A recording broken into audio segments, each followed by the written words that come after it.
Good evening, football fans. I'm Logan Carney, and tonight we're at Mustang Stadium honoring our seniors in their Week 6 matchup against the Connellsville Falcons.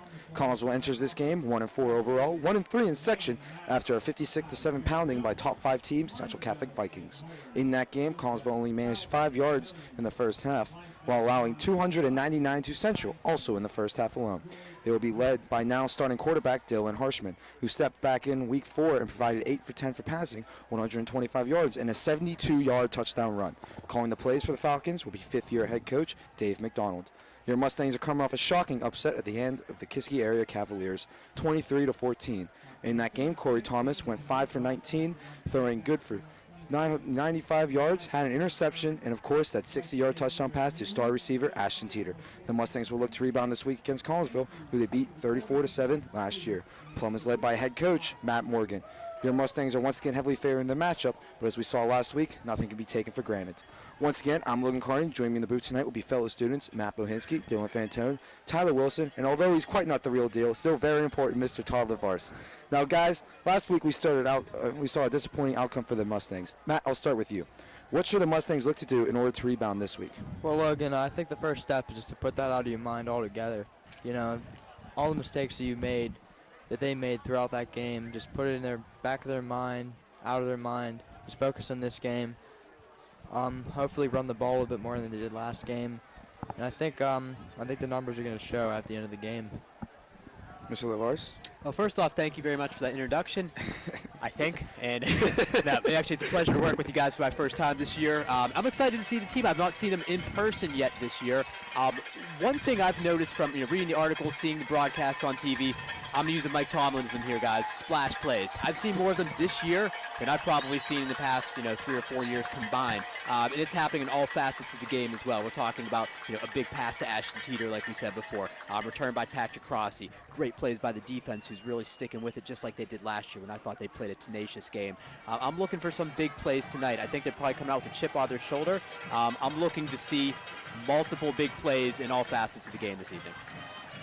Well, you should talk about the big plays. We've seen a bunch of big plays that haven't ended up being big plays because of penalties. For instance, Patrick Crossy, I believe he's had 3 kickoff returns for touchdowns so far this year coming into that last game. Each of them got called back by a penalty. And now here come your Mustangs. We're 3 minutes away from kickoff. So Mustangs trot down the field. Of course, it is senior night. We up here in the booth would like to thank all of our seniors, our senior football players, our senior marching band members, and the senior cheerleaders.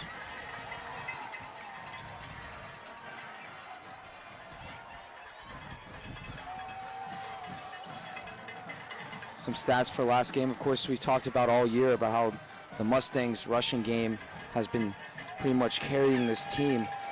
Last week, their rushing game was not as strong as it used to be, as their leading rusher only had 20 yards rushing, and that was Corey Thomas. And he had 8 for 20. It was only a 2.5 average. So Kiski's defense really came up last week. Hopefully the Mustangs, we expect a better outcome this week, especially from their running game. So it looks to dominate last year like they did with Connellsville the previous year. Which, of course, Andrew Soxman, 122 yards on 12 carries last year. We don't know which running back we will see today. It could be Nick Carlisano, Kevin Brown, Jaleel Bay, or Nick Coxon. They have all been heavily run out throughout the year. Logan, you think there's a possibility they'll run a few plays out of the Wildcat like they did last year? That's usually what we've seen so far. They only had 1 pass out of the Wildcat all year. It's been Patrick Crossy getting most of the reps from Wildcat. He had two carries last year. He also had the only pass last week from Wildcat. It was good for 25 yards, my apologies. And that was to the freshman, Raheem Hart Jr. And Plum has won the kickoff, and they will receive. So we talked about big plays. Patrick Crossy had a huge kick return a punt return for a touchdown last week. We hope he will be able to return this one, as it usually looks like he's either not able to return it or he'll return it all the way and then there will be a flag that will put it all the way back, as we've seen many times the past 2 years. Yeah, after a while it gets kind of comical, you know. You basically expect it every time you see him running in the, you know, you expect to see a flag. It would actually be Connellsville returning. The return man back there, they will put two of them, be number 11, Austin Prisker, and number 4, Braden Hone. Jacob Chapla, of course, will be kicking off. One of the stronger legs in WPIALs. He was a D1 prospect coming into this season, and he still looks to figure that way as he's been punting a lot so far this year. And of course, when you can punt and you can kick as far as he can, then the chances of you getting into a Division I college are high. And the game is underway as this one will go just short of the end zone. That was Hone with the return, and he will get up in the middle, and he will break a tackle, and he'll go to the outside, and he will get past the 50, down past the 40. He was still on his feet, down to the 30, the 20. He runs in the middle, and he'll get tripped up at the 20-yard line. And that is not the way that the Mustangs wanted to start this football game.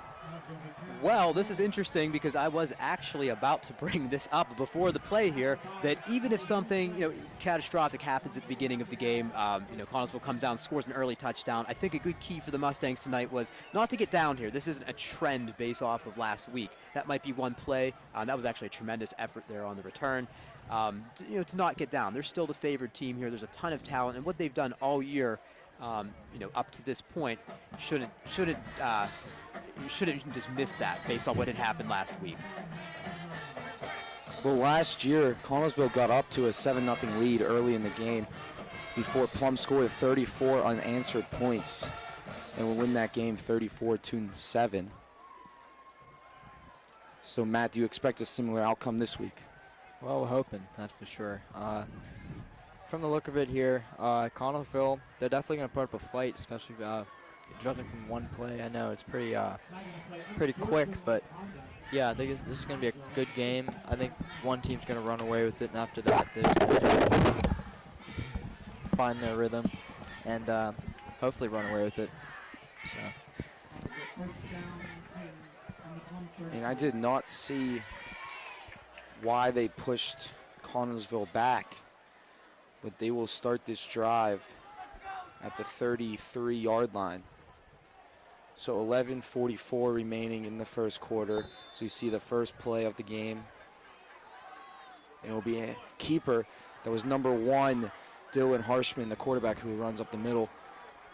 I talked with the play-by-play guy for Connellsville early before the game. He says they like to either keep it with their quarterback Harshman and have him run up the middle, or they will hand it out to one of their outside guys. We saw Braden Hone, who returned the kick, run all the way to the other side, and Harshman faked the handoff before running up the middle. So that's something we could see later on this game. So he's 2nd down and 2 now. Harshman will hand the ball off. That is number 24, Stephen White, and he will get tackled almost immediately. So we see 3rd down and 2. Ball on the 25 now as 11 minutes remaining in the first quarter. Yeah, Logan, about what you said before about a lot of quarterback runs and handoffs. This being a quarterback that is not used to starting at the varsity level, I think he's a little bit nervous to throw the ball. And Harshman, he will hand the ball off. That was number 4, Braden Hone, who will get the first down and a little bit more.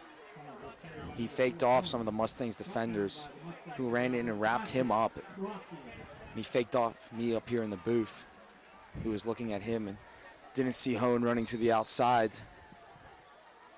That is something similar to what McKeesport does when they have their triple option. Very, very tough to cover. And even tough to film, because I know being on the team last year, it had us fooled up in the booth multiple occasions.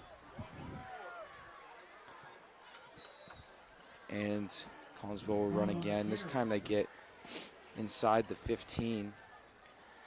So it'll be 2nd down. And it looks like 5 coming up. when you're basing your offense, like McKeesport or someone like that, like you said, on some of these plays, as a quarterback, you really have to commit to the fake a lot of times. And I believe it was Zach Nolan actually lit him up there on that 2 plays ago. So, you take your bumps in this offense if you want to make it work. And he will hand the ball off. I could not see who he handed it off to. He will run up the middle, and you will get nothing. Yeah, Plum's run defense looks really good right now. Really blocking all the holes out. Really not getting anything past a few yards for Connellsville. So as long as we keep doing that, I think this is going to be a good game. This will be 3rd down and 5. 9:25 remaining in the quarter. Ball is on the 11. As we were seeing Harshman line up again. Behind them is number 29, Chapman Pipodi. He was instead hand the ball off to Hone, who came from the outside. A helmet is loose for a Mustangs player. It looks to be Christopher Erford. He will have to sit off for this play. But the Mustangs looks like they will hold them to a field goal attempt. 9:05 remaining in the first quarter.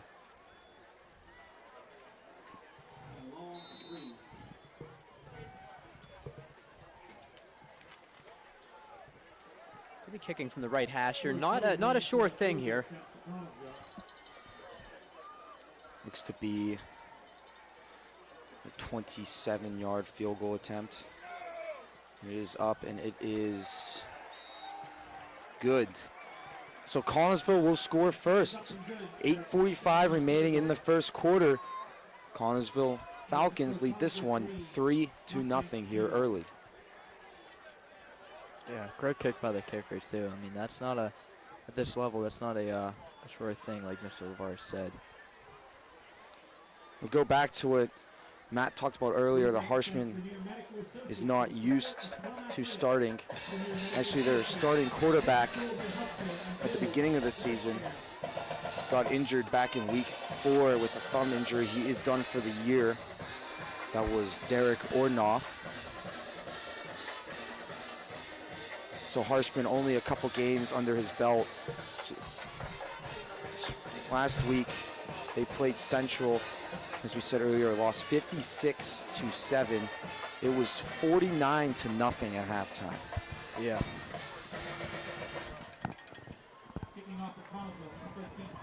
So in the kickoff will be number 13, Corey Fogel. Back to return, we will see 2, Ashton Teeter and Patrick Crossy. We saw them return all the kicks last week. It was Crossy a lot at the beginning of the year, but recently they've been going with 2 back there.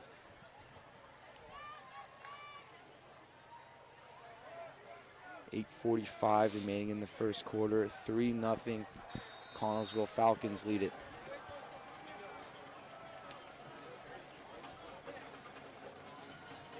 And the kick is up. It is short. Number 33. It's number 33, Dakota Sunday. He will run up the middle and he will get to the 47-yard line.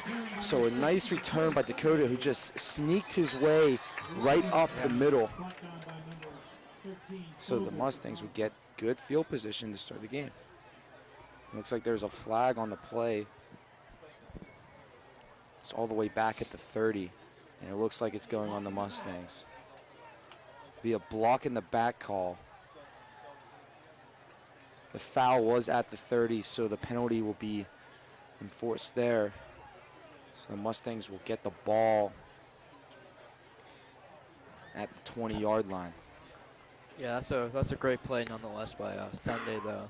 Had a little bit of trouble with the ball, but I think that gave him a little bit of motivation to really get a few more yards out of that. So that worked out pretty well. Corey Thomas in at quarterback. See Patrick Crossy line up the other side. They will hand the ball off to Brown, who will get up the middle and get nothing. Actually, it looks like they will spot him 3. So it'll be 2nd down and 7. 8:25 remaining in the first quarter. Ball on the 23-yard line. We talked about this before the game.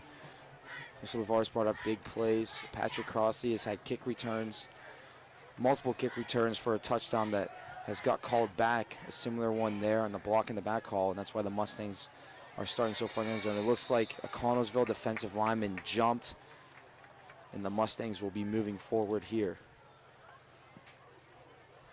Yeah, that's going to be another big thing this game. Penalties at this level, you know, penalties is not a rare thing, that's for sure. So, you know, any extra yards you can get, I mean, just take them. So. Last year in the Connellsville Plum game, Connellsville has had multiple personal foul penalties called on them. They are not a very disciplined team. They are still young, of course, which explains a lot why. So 2nd down and 2, Corey Thomas will throw. He has Teeter, but he will overthrow his man. And we will see 3rd down and 2. Ball on the 28-yard line with 7:46 remaining in the first quarter. Again, if you're just joining us, Connellsville got the ball to start the game. They drove down the field on the run game, but the Mustangs held them to just a field goal, and it's 3-0 Connellsville right now. Yeah, I think a lot of that play was just nerves, you know. I mean, Thomas, he's still a young guy, you know, and first play of the game, first few plays of the game, he's going to be nervous. And he's going to shake that off and get in their rhythm. It'll be fine. The Mustangs are running out of the Wildcat here with Patrick Crossy. Patrick Crossy in a quarterback. He will run, and he will get the first down. He will break a tackle and get up the middle and get tackled at the 40-yard line. So a nice play by Patrick Crossy. We like the Mustangs running up. And a player for Connellsville lost his helmet. That was number 82, Jacob Ferris, and he will have to come off on the play. So it'll be 1st down and 10, ball on the 40-yard line on the nice run up the middle on the Wildcat play by Patrick Crossy.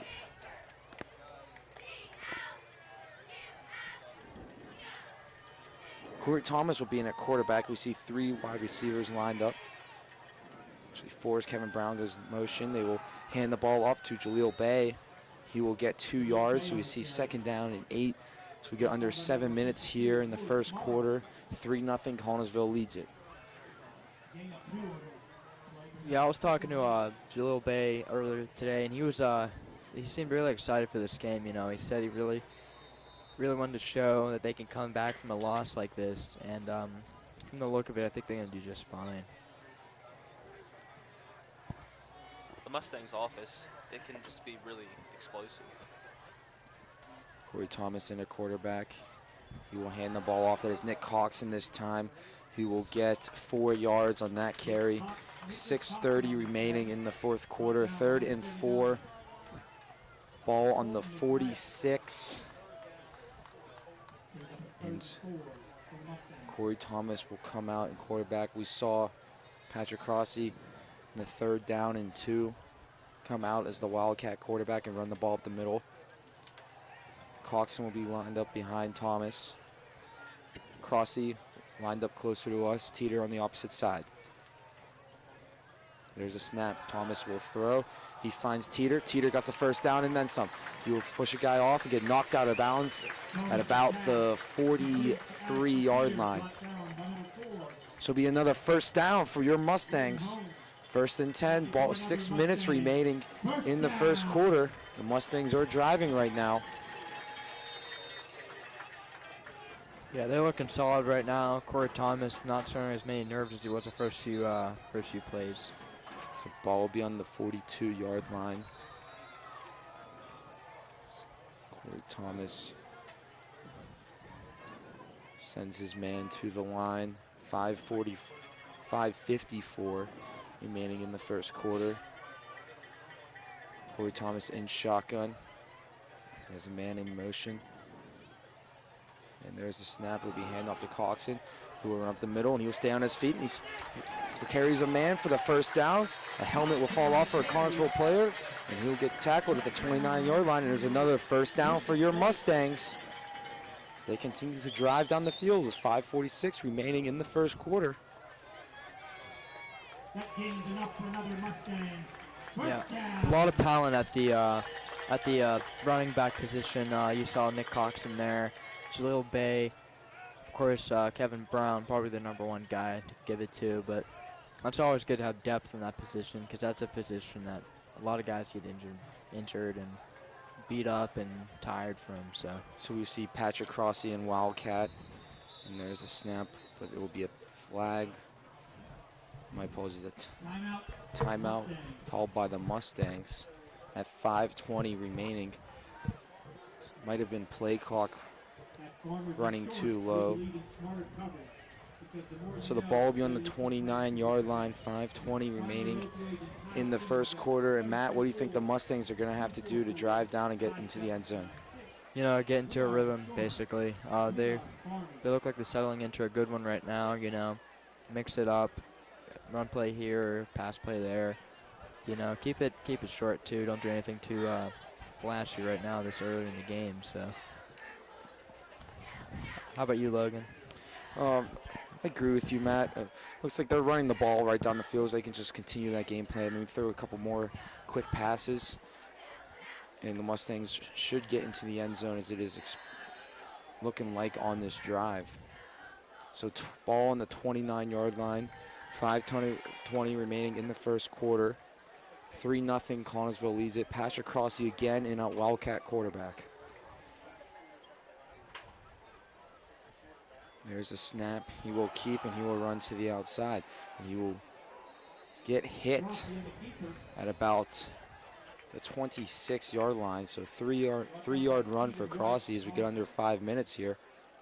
Interesting thing about Patrick Crossy we talked about earlier, he has thrown the only pass out of the Wildcat formation for the Mustangs this year. It was a 25-yard completion last week to Hart, the freshman. And so far, we've seen him do nothing but run out of the Wildcats so far this game. Corey Thomas in at quarterback now for the Mustangs. And they will throw. It's Kevin Brown short, and Kevin Brown will be hit immediately. And that was a hard hit by number 28, Lucas White. And there will be a loss on 4 on the play. So we will have 3rd down and 11 with 4:20 remaining in the first quarter. Those swing passes out of the backfield to me have always seemed like one of the most difficult to execute. When you watch even NFL players try to make them, the quarterbacks, it's very hard to miss them. And as the running back catching it out of the backfield, you know that you're going to get hit pretty quickly, most likely if a block isn't set up properly. So it's definitely a dangerous play. Can be very rewarding if it works. That time a very nice play by the defense. Corey Thompson, quarterback, he will throw. He has Crossy open, who makes a great catch for a 1st down. There's 2 flags on the play. It looks like it's going to go against Connellsville, maybe a personal foul on a late hit. But Patrick Crossy, a great catch. Corey Thomas finding the open man, and the Mustangs will have a 1st down, it looks like.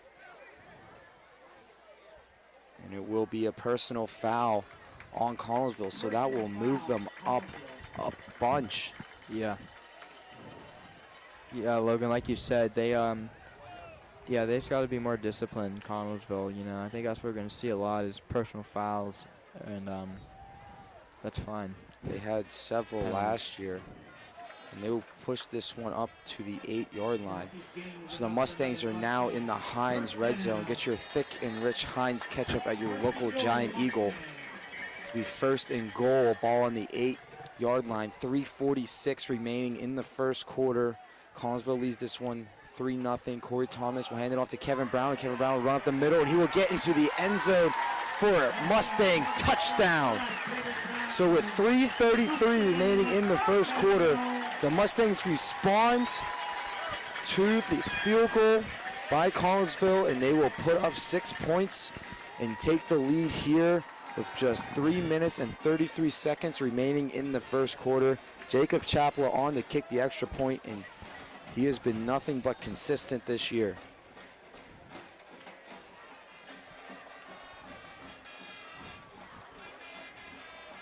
Patrick Crossy will be holding. And it was blocked by Connellsville. What a play. What a great play. It looks like Chapla maybe wanting an offsides penalty. Same thing with Crossy. But they will not get it. So a great play by the Connellsville line to get in there and block the extra point. So instead of a 4-point lead, the Mustangs will now be only leading by a field goal. Going back to the touchdown, KB, they're dragging defenders with them up the hole there and reaching out for the goal line. Always a risky play when you do that. There's the ball coming loose, but he had such power behind him there that he made it work for him. Great drive by the Mustangs. And let's hope that keeps the ball rolling here. Step on the gas. Well, Matt mentioned earlier, the Mustangs are very deep at the running back position. Off the top of my head, I can think of 4 that are very good. Nick Carlosano, Kevin Brown, Nick Coxon, Jaleel Bay. We've seen Patrick Rossi be the main Wildcat guy so far these past couple of weeks. So you can add him in that conversation well, and that's why the Mustangs have one of the better running games in all of WPIALs. So Jacob Chappell will kick. Back to return be Brandon Hone, number 4, and number 11, Austin Pusker.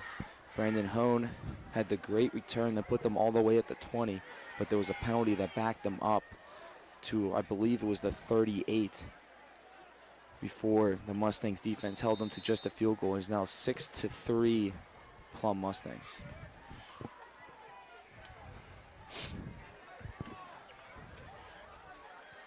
No, I won't be surprised if Chapla kicks this over the end zone with a touchback. He's been doing that a lot this season, and that's a good thing, so just keep that rolling. And Chapla's kick is up, and this one will go to the end zone, just like Matt said. He has been doing this a lot. It is actually more common to see him get a touchback than to not get a touchback. So the ball will start at the 20 for Connellsville. And again, we will see the young quarterback, Dylan Harshman, coming in. He has not played a lot, as previously mentioned.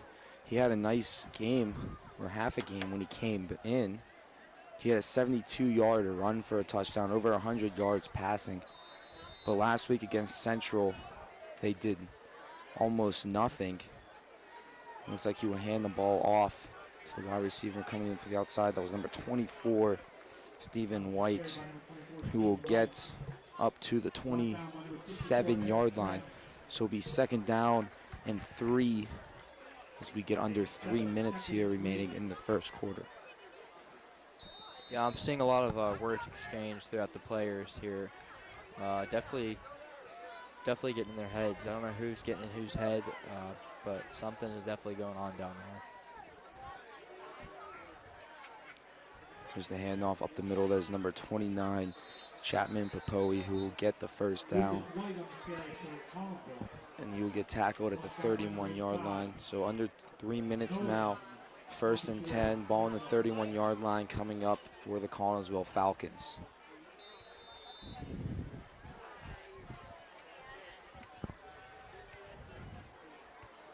And of course, we talked about earlier, this is a game that Plum expects to win.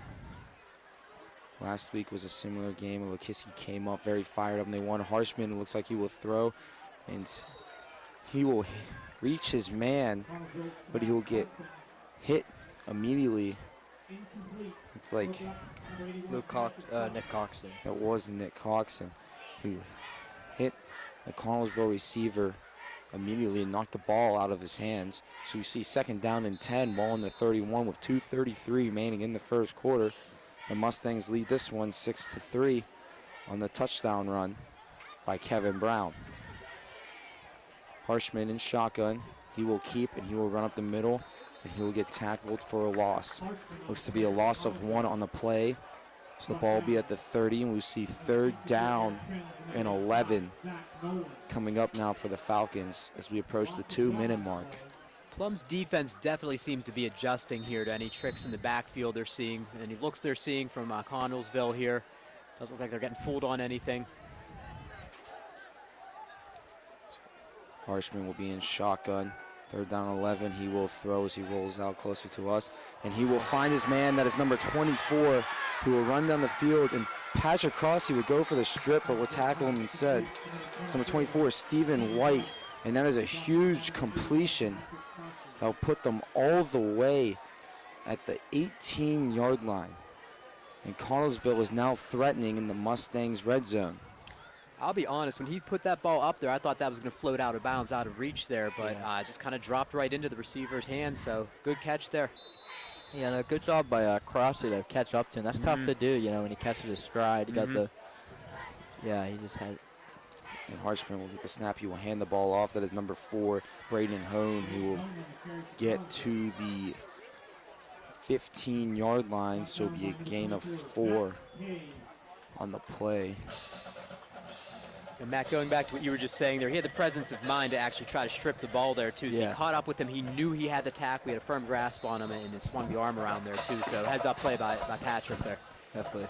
And the referees will actually give him a generous spot and put the ball at the 14. So we see 2nd down and 6 coming up. 1 minute now remaining in the quarter. Harshman will throw, and he'll get immediately hit. That is Zachary Nolan, who will break through the offensive line and immediately slap the ball away. And we will have 3rd down and 6 with 1:07 remaining in the first quarter. Yeah, that was a great play by Nolan to break that up, you know. It wasn't an accident to get hit by the ball. He saw the ball coming through the whole way. Great heads-up play by him, so. And Harshman, he will send the man motion to the other side, and he will throw. He will float the ball up. That is number 28, who will get hit immediately. That was 28, Lucas White. And it looks like that will be a loss of 2 on the plays. We're now under a minute. And again, we will see the Connellsville field goal team trot onto the field to try and tie this game up as we go into the second quarter. Yeah, and that big hit was credited to Eric Trent. I overheard the PA announcer, so. PA announcer right next to us, and the speakers right above us here in the booth. Number 13, Corey Fogel will kick, and that one will be up and good, but there are flags on the play, so looks like it may not matter.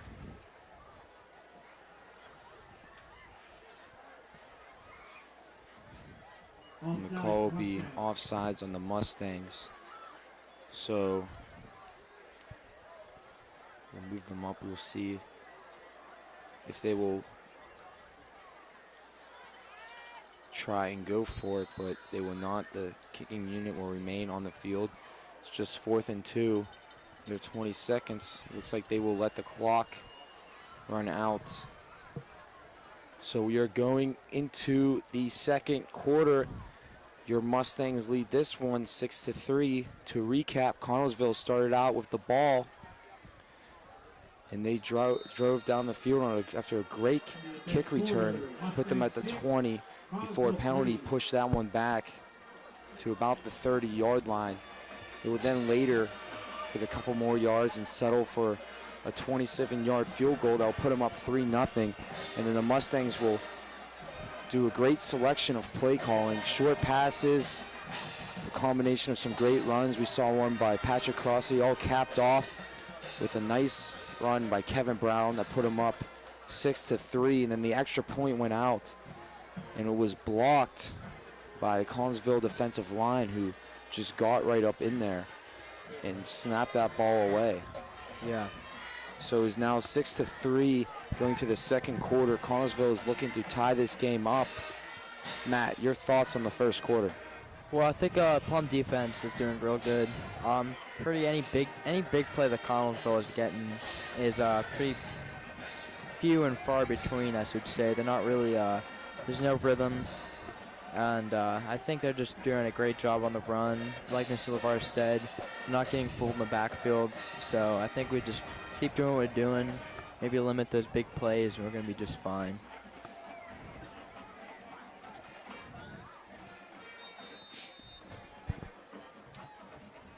So now the play clock will start as the second quarter starts in Connellsville. Like we said, they looked like they were going to go for the extra point, but now they will send the offense out there. So it'll be 4th and 2 in an attempt here.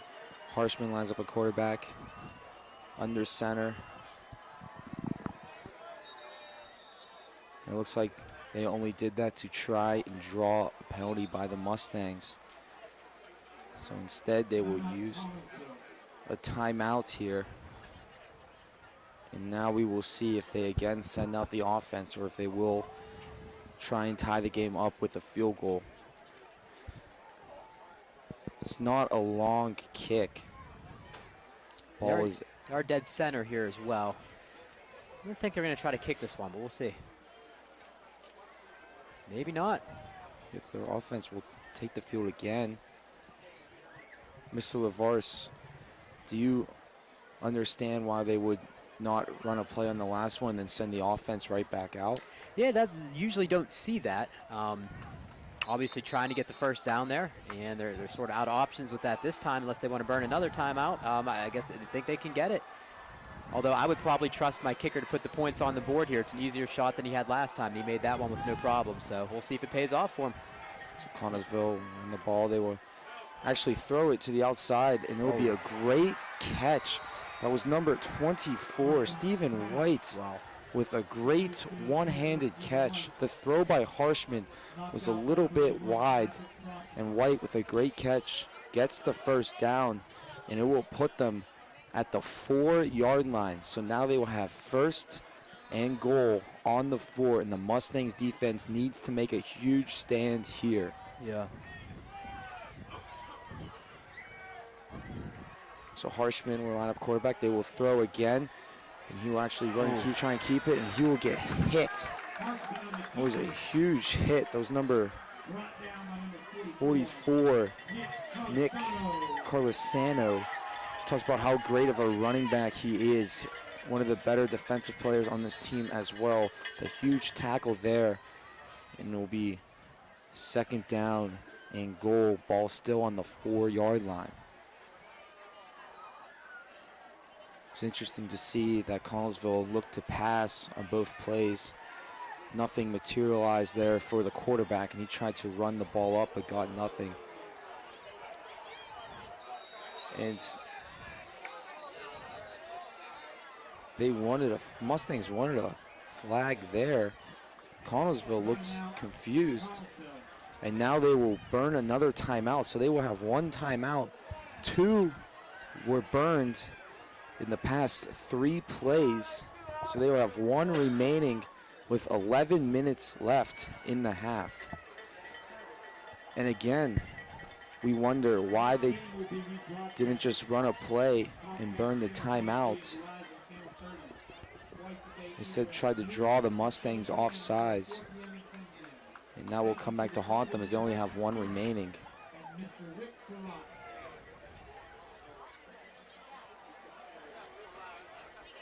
So second down and 4. 6-3 Mustangs lead it. We saw the great run by Kevin Brown. 11:08 remaining in the half. And Harshman will make a nice pitch to the outside. Is Stephen White, number 24. He thinks he has the touchdown. They will give it to him. So the Connellsville Falcons will take a lead after opting to not go for the field goal. And they will have 9 points here as kicker number 13, Corey Fogel, trots out to the field. He's the linebacker and one of their backup quarterbacks also. But we saw him with a nice kick earlier, and this one is up, and this one is also a nice one. It is up and is good. So Connellsville will take a 10-6 lead here early in this one. Well, credit where credit's due. I talked up Kevin Brown's touchdown run before. That one was equally as impressive, a nice stiff arm there. So give credit to Connellsville. Again, some interesting play calling there where they didn't choose to run the offensive play and burn the timeout. So if something positive came out of that, it was that they did burn 2 timeouts during that last drive there. But Plum's going to get the ball back with 11 minutes to go, and we're still very early in the game here. Let's see if they can come up with a good drive here and get some momentum back. Yeah, definitely a big risk. The coach ends up looking like a genius on that, but that didn't work. I mean, he might be getting some funny looks because that was risky, that's for sure. I agree, and it was some great individual efforts by the players there that they got them to score. Yeah. They burned 2 timeouts on that last drive. Like we said, they only have 1 left. The first one was burned when they tried to draw the foul by the Mustangs, draw the offsides penalty. The Mustangs did not bite. And then the second one was burned. Looked like confusion. by the Connellsville offense as 2 guys went into motion. There was no flag by the referees. So nonetheless, Corey Fogel will kick this one off. Back to return will, of course, be Patrick Crossley and Ashton Teeter, 2 of the more athletic kids on this Mustang team. And the kick is up, and it is a long one, but Crossley will catch it before the end zone, and he will get past the 20 and get to about the 21-yard line. Yeah, he got tackled from behind, which is pretty odd for a kick return, but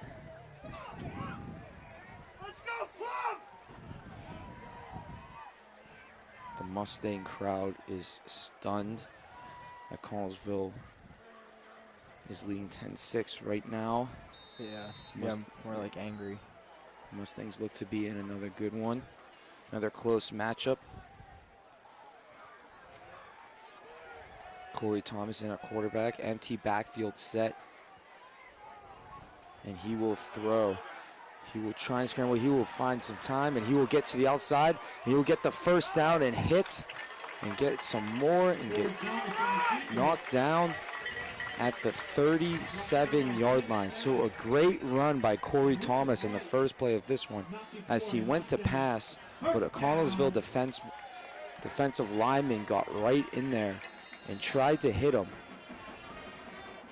And Corey Thomas rolled out to the outside and got the first down. So we will have 1st and 10, ball in the 37. 10-6 the score, Connellsville leads it. 10:30 remaining in the half.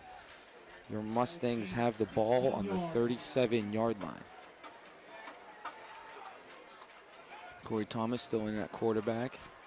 He'll hand the ball off to Brown. Brown will get up the middle, and he will get about 4 on that one. So we will see 2nd down and 6 with now under 10 minutes remaining in the half here. As we mentioned, 10-6 the score. Connellsville leads it if you're just joining us. We've seen a lot more pass plays than we're used to so far in this Mustang offense. Much more balanced approach that they are taking in this game. Corey Thomas again spotting shotgun, and it looks like there's a flag. It looks like movement by the Connellsville defensive lineman. That was number 3, Joel's Stash. And that will move the Mustangs up. Yeah, we'll definitely take what we can get, obviously. And I think that's going to be a big trend in this game, has been penalties. Yeah, I mean, just take what we can get every. So 2nd down and 1. Now the Mustangs have the deep throw at their option with it just being a 1-yard play. And Corey Thomas will pass. And he will throw it deep to Ashton Teeter and just over Teeter's arms. So it'll be 3rd down and 1 with 9:17 remaining in the half. The Mustangs, of course, it might not matter now, but it will matter a little bit later, have all their timeouts remaining. Connellsville just won. 10-6 the score by Connellsville. They've had 2 drives. First one was a 27-yard field goal attempt. The second one, it looked like they were going to put up 3 points, but instead they chose to go for it on 4th and 2, and they got the touchdown.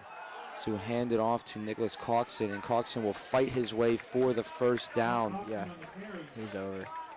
Great second effort there by Nick Cox, and we've seen him do it on both sides of the ball early on in this game so far. Delivered a couple big hits so far. Great second effort there, moving the chains.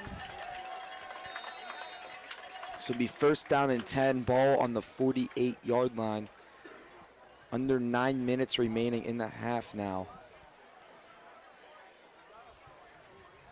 Corey Thomas will step in shotgun.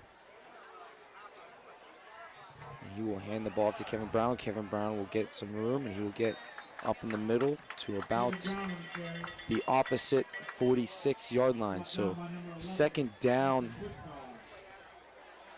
It looks like 6 coming up here.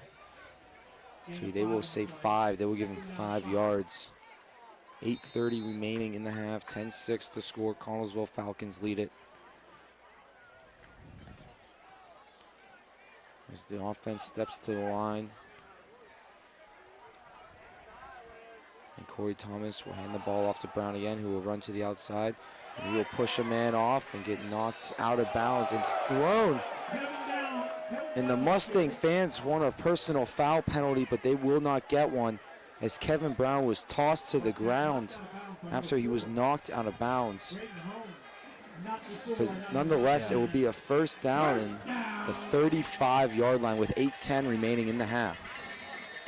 You know, I'm sorry, Matt, go ahead. that goes into what you were saying before, Logan, about discipline. These Connellsville kids, I mean, they're putting their heart out there, and they're definitely getting angry. And it is football, but you know, you got to be disciplined. You know, so.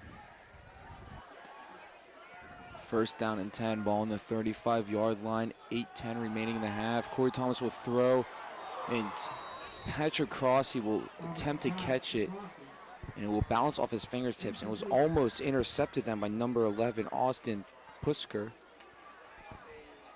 But it will not be, so you see second down and 10, ball on the 35-yard line with 8:05 remaining in the half.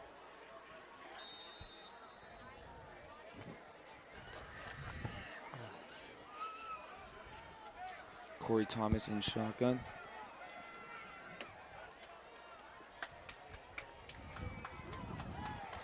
And there's a flag on the play. It looks like it might be against the Mustangs.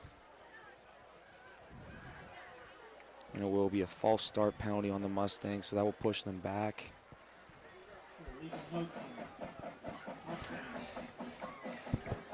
All the way to the 39-yard line. So you see second down and 14 coming up with 8:04 remaining in the half. Corey Thomas in shotgun, Brown lined up behind him. He will pitch it to Brown, who will run to the outside, and he will sneak his way up for a couple of yards. So we see third down and 12 coming up for your Mustangs. Brown makes a nice move there. On the big run he had before, he made a nice little cut and turns on the Jets there. He did the same thing right there. After that pause, he was able to make a couple yards out of what was nothing there, potentially a loss. So good, he has that good burst to him, I think. Yeah. Yeah, once he gets going, I mean, once he catches a stride, that's going to be tough to catch him after that, so.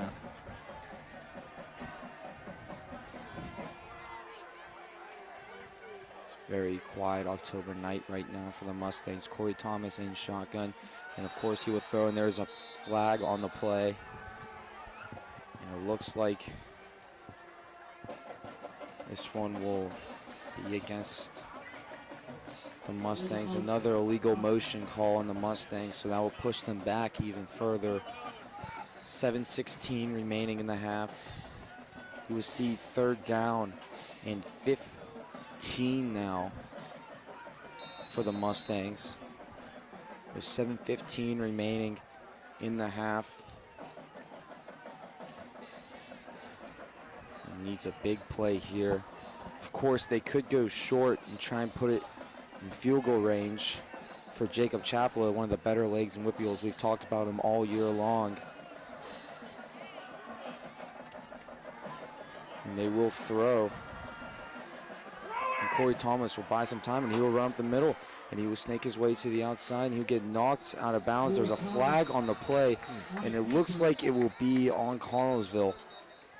So that might give them the first down. If it is on Connellsville, that will be a first down.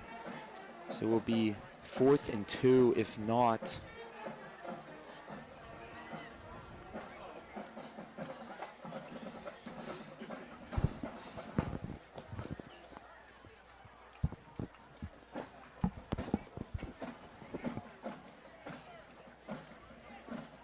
And it will go against the Mustangs.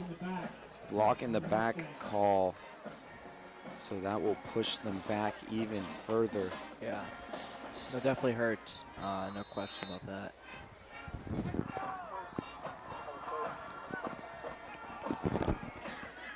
That's a shame, because sometimes you see those plays and you realize that's why a big play happened. I didn't actually see that one in particular. So It will give the Mustangs another 3rd down, so there is light on that one. And Corey Thomas will throw, and he will find Brown. Brown up the middle. He will shake off a man and get inside the 1st down.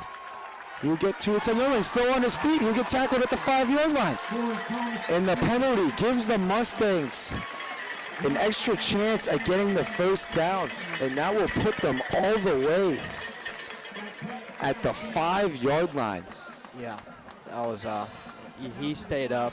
There was guys hanging off him everywhere, and he stayed up. And there's a flag on the play, a late flag on the play. It will be a personal foul on someone. And it looks like it would be on the Mustangs. We did not see what happened, but somebody must have said something. And that will push the Mustangs back. But nonetheless, the Mustangs still got the 1st down, so they will have some more plays to try and get in the end zone.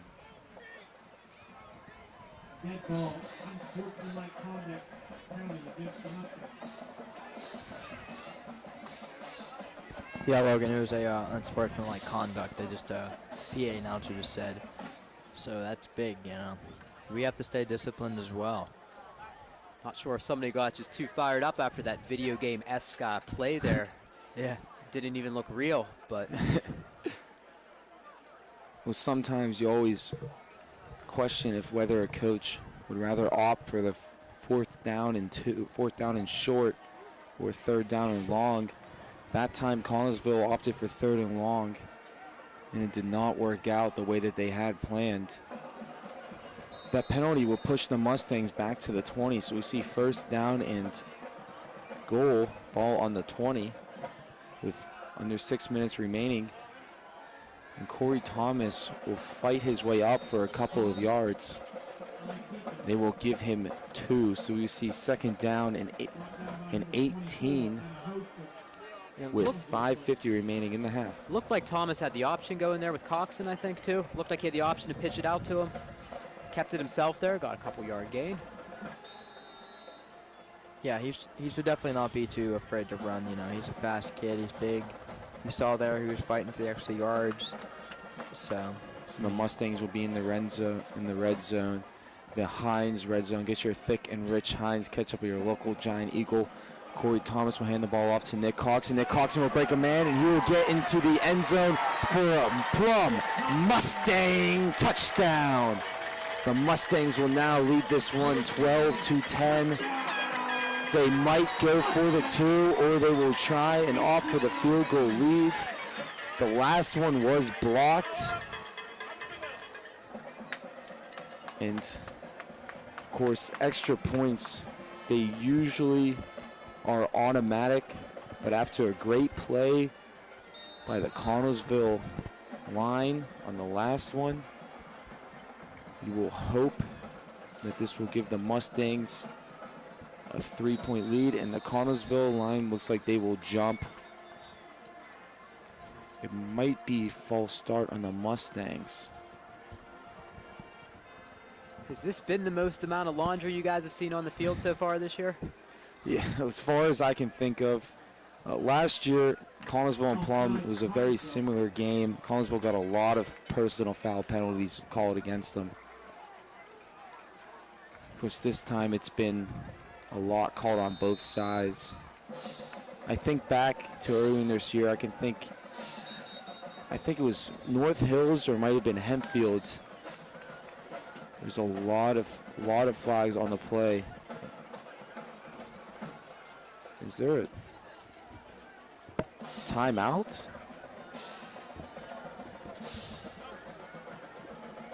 yeah, This is timeout. You do not see who called it. Somebody looks like it'll be on the Mustangs. yeah. So that is their 2nd timeout of the half, I believe. So now both teams will have just 1 remaining. in the half. I did not see why they called a timeout, but now you can, as they will go for the 2-point conversion. Maybe. Yes, they will go for the 2. Is why they called a timeout. It'll be Patrick Crossy in a Wildcat. And he will run it up, and he will fight his way for the 2 points. So it will be a 4-point lead for the Mustangs. And now both coaches have went for it in key situations. Both coaches have found successful attempts by their teams, and the Mustangs will now lead this one 14-10 with 5:16 remaining in the half. This is definitely a closer game than we expected. Unfortunately, I guess we were a little bit crass in our prediction. You know, hopefully we thought it was going to be a blowout. Doesn't look that way as of right now, but if we just keep the rhythm, I think it could be. So still a lot of football left to be played. Connellsville Falcons putting up a great fight here early. They are only trailing 4. Back to return for Connellsville will be number 4, Braden Hone, and number 11, Austin Pusker. Hone had the great return earlier in this game. It was the first one of the game. Put them at the 20 before a penalty pushed it back to about the 27-yard line. They would end up getting 3 on that drive. The Mustangs followed that with a touchdown of their own, touchdown run by Kevin Brown, in which he carried guys into the end zone. Great run by him before Connellsville will get the ball back, drive down the field, and score. I mentioned they went for it on 4th and 2 and got it. And at 1st and goal, ball in their own 4, as this one is kicked up by Jacob Chapla, and it will go to the back of the end zone for his 2nd touchback of the game. Great kick. And of course, you just saw the last drive by the Mustangs there. As they move down the field. Great run by Nicholas Coxon to find the end zone, and it was Patrick Crossy who put up 2, and that's how we got to this 14-10 score with 5:16 remaining in the half. The ball will be spotted at the 20. Dylan Harshman, the junior, only 2 games of varsity experience at his belt, will be in at quarterback. And he will hand the ball off to be number 3, Joel Stash. And he will get a yard on that one.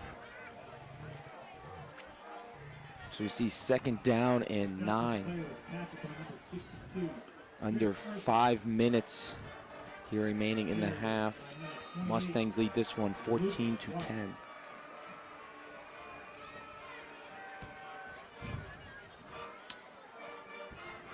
And Harshman will throw. He rolls out closer to us, and he will just overthrow his man, Brandon Hone. We've seen him overthrow a couple of guys in this game. Of course, he's did it twice to Stephen White, but both times Stephen White made a great catch. And they were both on key situations. The one gave Connellsville that 1st down we talked about earlier that put them at the 5. The other one drove them to that point. They looked to be about a 40-yard pass. And Harshman will throw out to the outside, and again he will overthrow his man. The intended receiver was Brandon Hone. Yeah, it looks like he's trying to have a lot of throws on the run, you know. That's why he's been so inaccurate. And if he can just set his feet, I think the Mustangs have a little bit more to worry about. But as of right now, he's making his own mistakes. So 4th down and 9, and we will see the punt unit. Drawn to the field is number 13, Corey Fogel. He's listed on our rosters as a linebacker / quarterback, but he's been doing all the kicking today. Patrick Crossy back to return. He had the punt return for a touchdown last week. That one will be short right into the line, and it will be a fumble. It doesn't matter who recovers it. So the Mustangs will start this drive on their own 12-yard line. So the Connellsville 12-yard line. Wow, so you don't see that too often. No.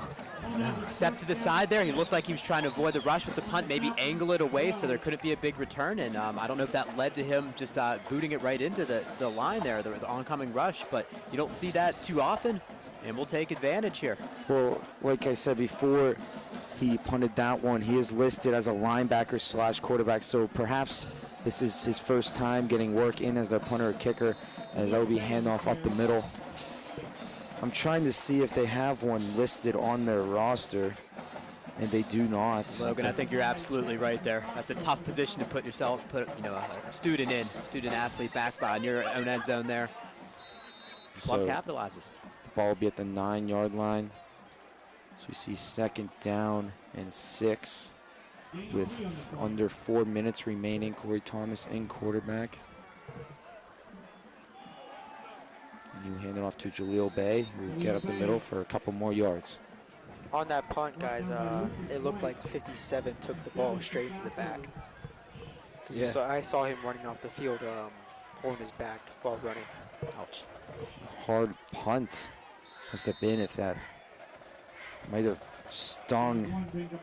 57 for Connellsville is Todd Brothers II, a senior lineman on that team, plays both offensive line and defensive line.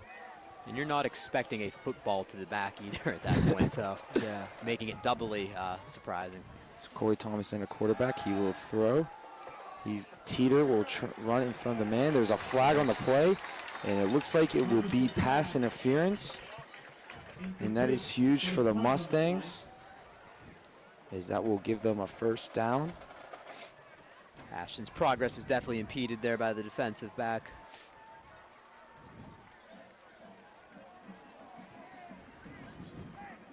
So we saw how the Mustangs got to this position. It was the muffed punt.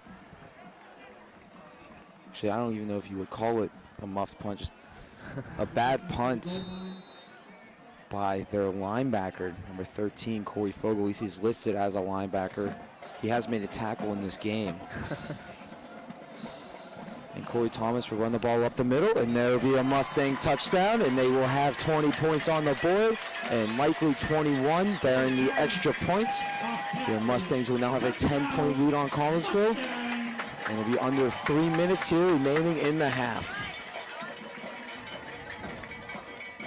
It's just what the Mustangs needed after that poor punt by Corey Fogle. Again, he is not listed as a punter or kicker on our roster, so this could be one of his first few games in that position. So Jake Chappell on attempt the extra point. That one is up, and that one is good. So with 2 minutes and 59 seconds remaining in the half, the Mustangs lead this one 21-10. We talked about earlier, Corey Fogle did a great job kicking, but that punt, obviously not a very good one. Yeah, that might not have been his fault though. That might have been the guy he hit. Which, yeah, that's unfortunate for them. But I'm not complaining.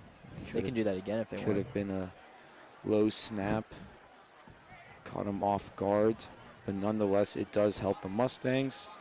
The Mustangs got 7 points with 2:59 remaining in the half. Jake Chappell on to kick off, back to return. Number 4, Brandon Hone, and number 11, Austin Pusker. Sometimes when it rains, it pours. It would not surprise me to see Plum put a couple more points on the board. A field goal maybe here before the end of the half. I know there's not a lot of time left here as they're about to kick off, but it wouldn't surprise me either a turnover or them to get a quick 3 and out and get the ball back. Yeah, and then that'll definitely help their confidence and their rhythm, like I've been mentioning all game throughout halftime. Come back with a good lead. It's really as long as they keep their head down and keep pushing. So there's the kick. It is up, and this one will not go to the end zone, just missed it by a yard, and Hone will return it. And he will get tackled at the 20. Looks like they were spotted at the 21. So really, it will work just as much as a touchback, as Connellsville will start this drive back into their own 21-yard line.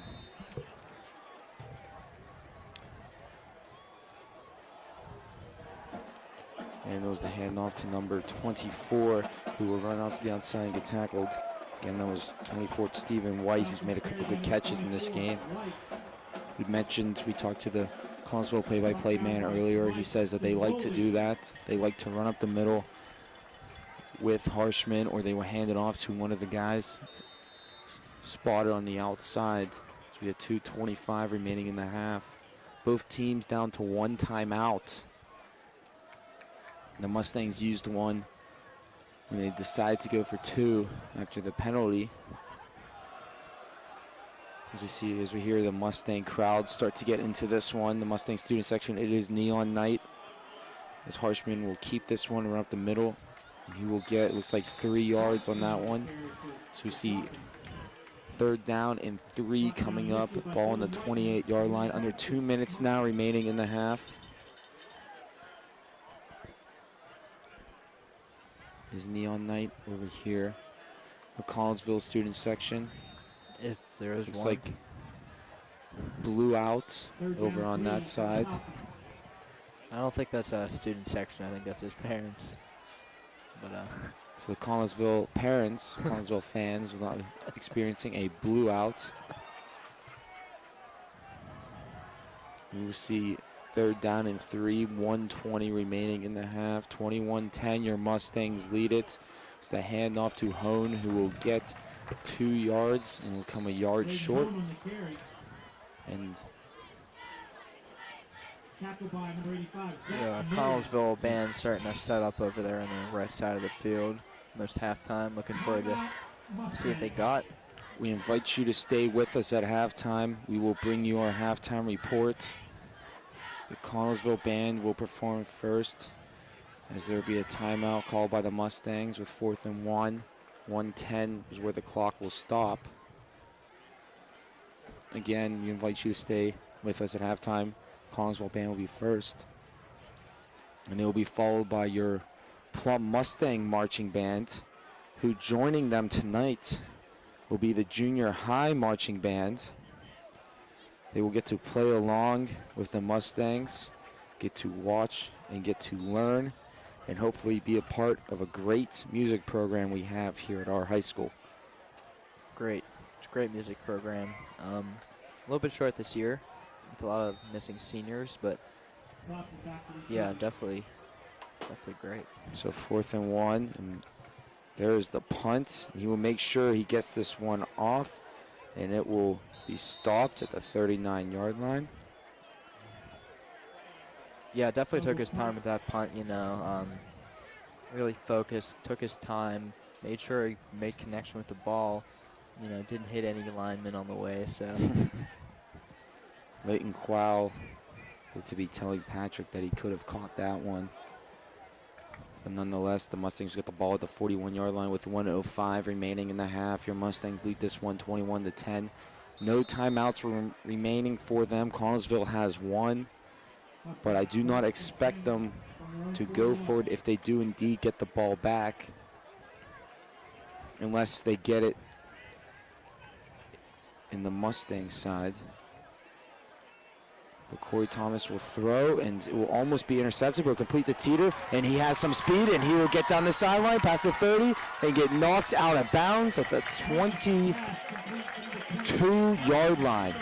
And a great play by Ashton Teeter that puts the Mustangs in scoring position. He does a great job of getting out there. 54.2 is the exact time remaining on the clock for the half. 21-10, and Ashton is certainly shining on senior night. What a quick strike by Thomas there, too. There was a lot of traffic around him. He put that ball right where Ashton could get it and take off.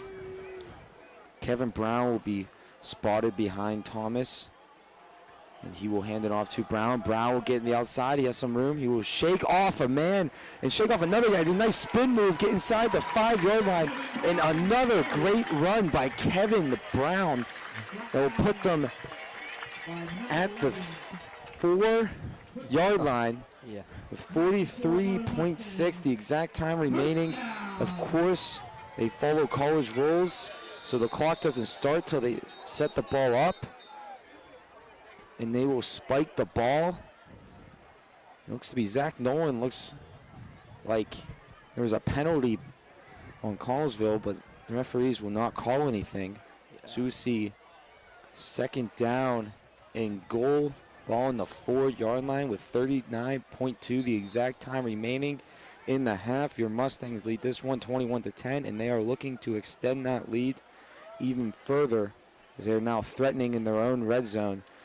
This is the Heinz red zone. Get your thick and rich Heinz ketchup at your local Giant Eagle.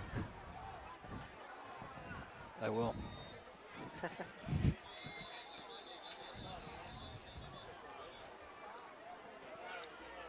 About that last big play by Kevin Brown, I like how Mr. Lavares compared him to a video game because it looks like he's playing Madden out there right now. It does. You don't see these things in real life often. There's been a couple of plays like that tonight, so it's been very impressive to see. Yeah.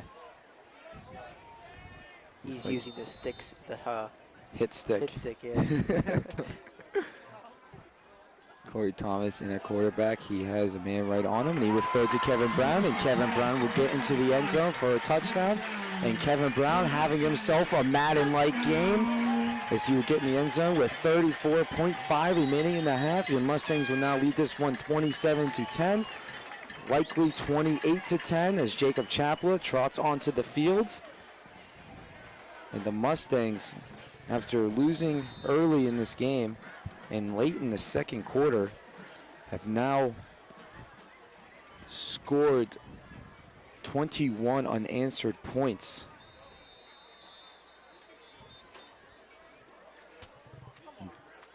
Referees like they'll be calling a penalty on the Mustangs kicking unit, and that will back up the field goal. That was the extra point. So the ball will be placed down at the soccer 18. In this case, the 8.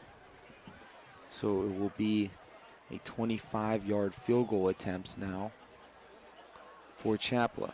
Yeah, that should not be a problem though for him though. And there's a snap. It is up, and just like Matt said, it is not a problem. It is through the goal post, and the Mustangs now lead this one 28-10. So, with 34.5 remaining in the half, your Mustangs lead this one 28-10. Well, what did I say, guys? It wouldn't surprise me for them to put more points on the board. They did. Should I say again that maybe they have a chance to put another field goal on the board before halftime here? I mean, Why not? they've got still 35 seconds left. It didn't take them that long there. If they can get a quick turnover, it is doable. They do not have any timeouts remaining. Connellsville just has one. I do not expect Connellsville to attempt to get a touchdown. They could run up the middle and see if the running backs can break a long run. We will have Jacob Chapla come to kick off. Again, we invite you to join us at halftime. This Connellsville Marching Band will be before the Mustang Marching Band. Joining us tonight down on the marching band field will be the junior high marching band who will be performing with them. It's a great way by band director Mrs. Lloyd to try and get kids into joining the marching band program as we see them start to trot down on the field.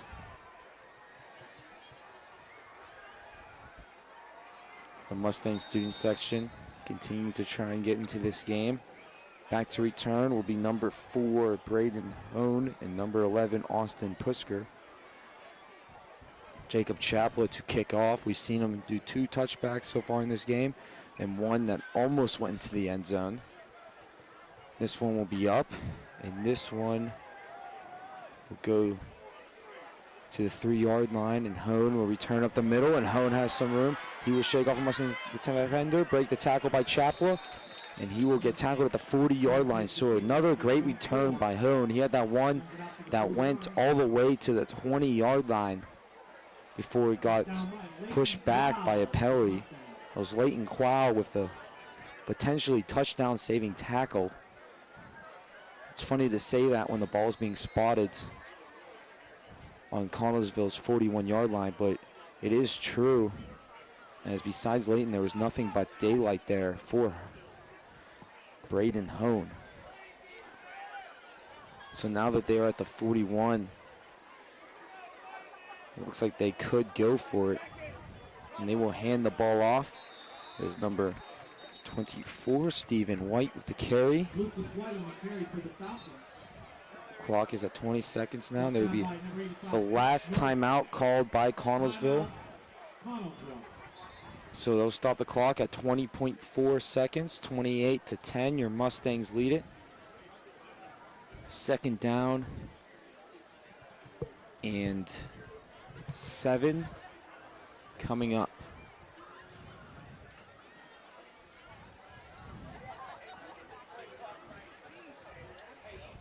A little bit problem with the play clock, I hear in the booth. A bit of bickering going on.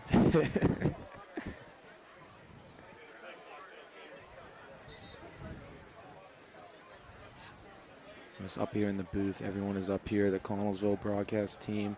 The Trib Total Media is up here as well. Yeah. The Mustang coaches are up here. The Mustang stat guys are up here. It's a party. And there's the throw. He will get hit as he tried to scramble out and trying to buy some time for his receivers, and that will tick away the clock for halftime. Your Mustangs will go into the halftime with a lead. Kevin Brown has been huge. We will try and get stats for you later at the end of halftime. Please stick with us so we see both the marching bands come up. So at the end of the first half, your Mustangs lead this one 28-10, and they will get the ball in the second half. Yeah, a little bit. You guys talked about it. Yeah, that's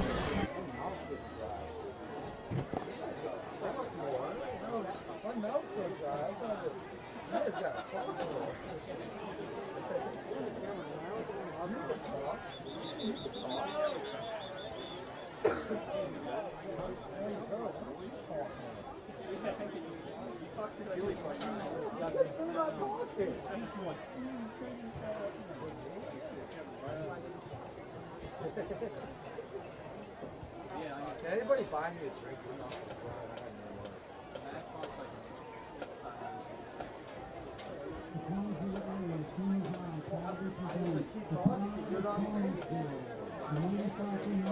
Hey, your color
I wanted to. I mean, I love it.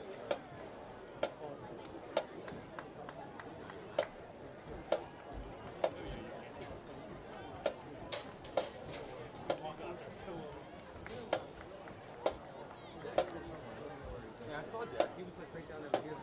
That's why I was.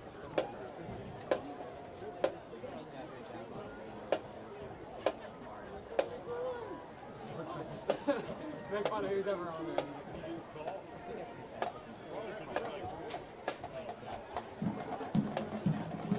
Gentlemen, we are proud to present the Plum Mustang marching band. Band is under the direction of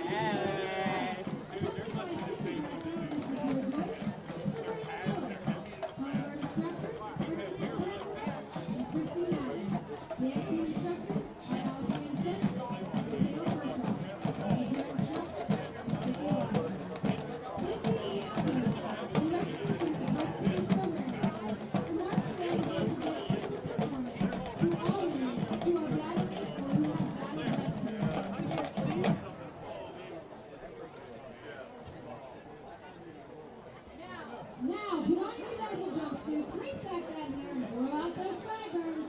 We hope you can vote fall in love with the Mustangs 2015 show, Elvis.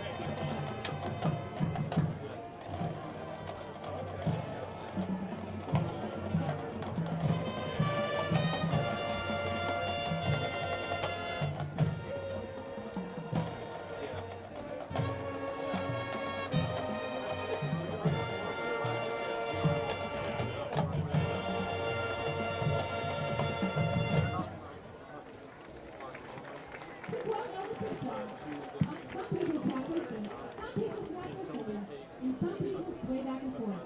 I just sort of do them all together, I guess.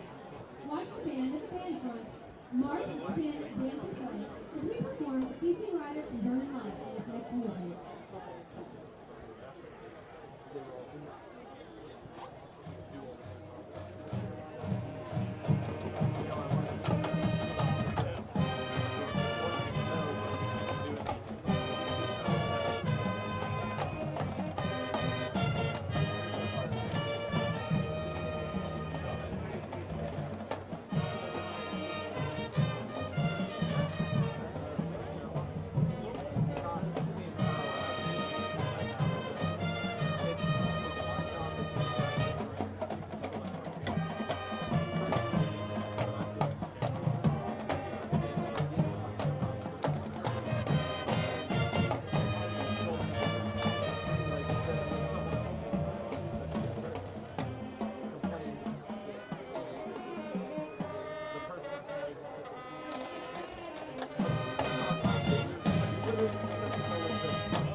Figures I finally met a connection once. Last week I knew anyone that was in the journalism or broadcasting or whatever. He used to write for like a straight time.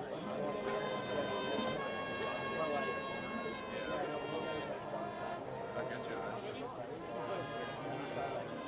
Yeah.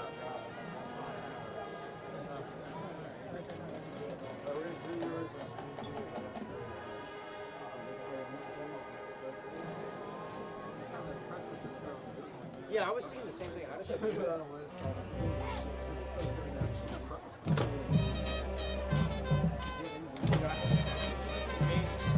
back there. I'm just impressed because you guys are blessed with such a good football team, and this student section is awful. We recovered a fumble on the yard line. I'm saying Silence. Yeah, I'm saying like this is just a normal press.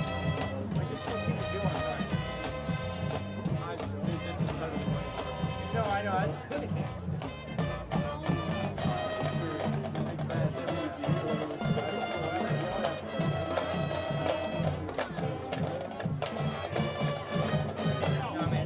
We had a thing with Tennessee like all week. Really,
I can't even hear it. I just hear myself more than you.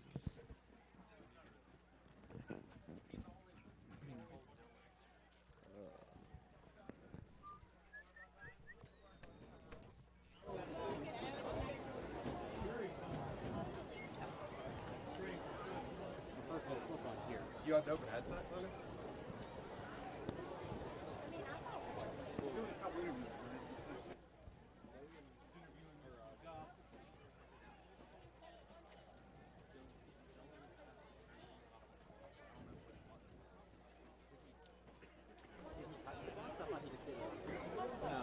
Well, you do it on here and then you do it.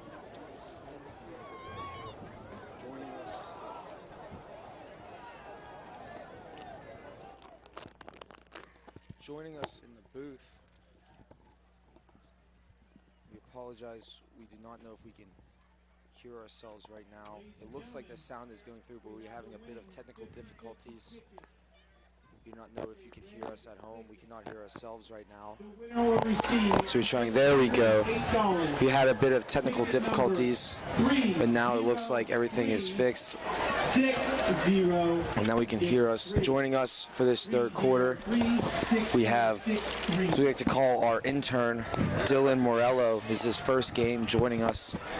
He ran over, got the stats for us, so we will let him read it coming in halftime. And former play-by-play for basketball, we had him here at homecoming. And hopefully one of my good friends and mentors, Nick Poprocky. Hey Logan, how you doing? Good, how are you? Doing well, doing well. So, famous birthdays. John Lennon was born in 1940. Of course, he was assassinated in 1980. Famous Beatles. Big 75 for John. Steve Burns from Blue's Clues turns 42 today. One of my favorite shows growing up as a kid. Comedian Nick Swartzen turns 39. One of our more favorite players, Starling Marte, turns 27 today. Interesting fact, Andrew McCutcheon's birthday is tomorrow, so 2/3 of the best outfield in baseball were born within 2 years of each other, almost 2 years of each other. He turns 29 tomorrow. In Florida State football coach Jimbo Fisher turns the big 5-0 today. This day in history, in 1876, the first two-way telephone call. Of course, now telephones are used for pretty much everything. 1890, the first Sherlock Holmes book was released. It was The Red-Headed League. As we see the kicking unit start to get on the field, we will finish this up quickly. 1909, Ty Cobb stole home plate in the World Series. 1916, Babe Ruth, who was a pitcher at the time, started a 29 2/3 scoreless World Series inning streak for the Red Sox. In 1921, Babe Ruth hit his first ever World Series home run. So just 5 years apart, he went from throwing a scoreless inning streak in the World Series to hitting a home run in the World Series. Now we will give you some stats. Again, this is Dylan Morello joining us, and he'll give you the stats. Tonight for the Falcons, they have 4 first downs tonight, while the Mustangs have 10. And rushes, they have 18, and with yards, 53. The Mustangs overpower them there with 21 rushes, 150 yards. The rushing average tonight for the Falcons is 2.9, while the Mustangs overpower them again, 7.1. Some passing yard stats here, 57 for the Falcons, Mustangs 95. Passes completed, we got 3 for the Falcons and 6 for the Mustangs. Attempts, 7 for the Falcons, 11 for the Mustangs. Interceptions, 0 for each team. Passing percentage tonight for the Falcons, 42.9%. And the Mustangs 54.5. You can see by the stats so far that the Mustangs are definitely ahead in this game. Some fumbles stats, no fumbles tonight in this game. Punt returns, 0 for each. Kickoff returns, we have 3 for the Falcons for 133 yards, while the Mustangs have 2 for 41. Punts, the Falcons have 1 with average of 29, and the Mustangs have 0 punts tonight. Penalties, we have 6 for the Falcons for 36 yards and 7 for the Mustangs. So he will read the rest later in this game as Corey Fogle is off to kick off, and that one will be short. And number 33, take that one up. That was 33 Dakota Sunday. We saw him have that nice return earlier in the game. You see Dylan would like to finish up these stats. Now the time of possession for the Falcons, you have 10 minutes, 16 seconds. And for the Mustangs, 13 minutes, 44 seconds. Now leading the Falcons rushing yards, we got Braden Hone. He has 5 carries for 19 yards, average of 3.8 per carry. His longest run was 7, and he has 0 touchdowns tonight. Corey Thomas in a quarterback, 4 wide receivers out. Looks to be Nicholas Coxon back. Corey Thomas will throw, and it'll be intercepted right into the hands of the Connellsville defender. That is number 50, Joby Cook. We just heard Dylan say there were no interceptions today. On Cook after the play. Thomas took him out well after he was out of bounds. And a bad frustration play. Coach Lauren Cooley scolding Thomas on the sidelines. So we mentioned Corey Thomas is young, so he still has some stuff to do. Me and Nick were talking earlier in the game how he can develop into one of the best quarterbacks in WPIALs, with given how athletic he is, if he just learns to control his emotions during the game. But still one of the more athletic quarterbacks in WPIALs even right now. You know, Logan, Plum really hasn't had a really, really good quarterback since I personally was a freshman. We had Toph Zidnak, and he was all-conference first team in the best conference in Pennsylvania at that time. And, you know, Plum's kind of struggled being able to throw the ball since then, and we've had some success here and there over the duration of my career. And you know, Corey has shown a lot over the 6 games this year that he can be a really good quarterback, but tonight he has struggled with his arm, and maybe a little bit of confidence dropped from that loss on Friday. Harshman, he will fake the handoff, and he will run to the outside. He will then pitch it to number 4, Braden Hone, who will get to the outside. Dylan mentioned Hone is their leading rusher, and it looks like he can tack on a couple more yards and be 2nd down and 8 coming up. Yeah, we haven't seen the Falcons quarterback throw too much. Like I said before, him being pretty new at this whole varsity level of play, it is kind of scary to throw, you know, the fear of interception or, you know, just a bad-looking play. And I think that's kind of hurting him here with the low score. A lot of the time, speed is an issue also with younger quarterbacks. Hone will pitch that up. We pitched to Hone, my apologies. That was Harshman. He pinched it, and he will, looks like he will get a couple more yards. Tack onto that leading rusher. Now up to, I believe, 24 in the game. Looks like they will actually not give him anything. I thought he got a couple of yards there. But, of course, I'm up here in the broadcast booth. I'm not down there on the field. So it'll be 3rd down and 8 again. Now the 2 brothers for the Falcons, they're leading in receiving. You have Stephen White with 52 yards. His longest was the 52-yard. And then Lucas White, he has 5 yards, and his longest was 7. And there would be a pass to the end zone. We were talking about the leading receivers, and now we go into the end zone for a touchdown. That was not one of the brothers. Dylan mentioned Stephen White and Lucas White. The brothers were leading receiving. That was Austin Puskar, who will push ahead of Lucas White, and get a nice touchdown there. So that hopes for the Falcons might put them back in this game. So it might be an 11-point lead is what it looks like as they decide if they want to go for 2 or not. Yeah, they're going to go, Logan. They have the offense out there on the field and trying to make this a 2-possession game. Yeah, of course, right when I mentioned how little they're passing, they throw a touchdown pass. So maybe they're listening to something.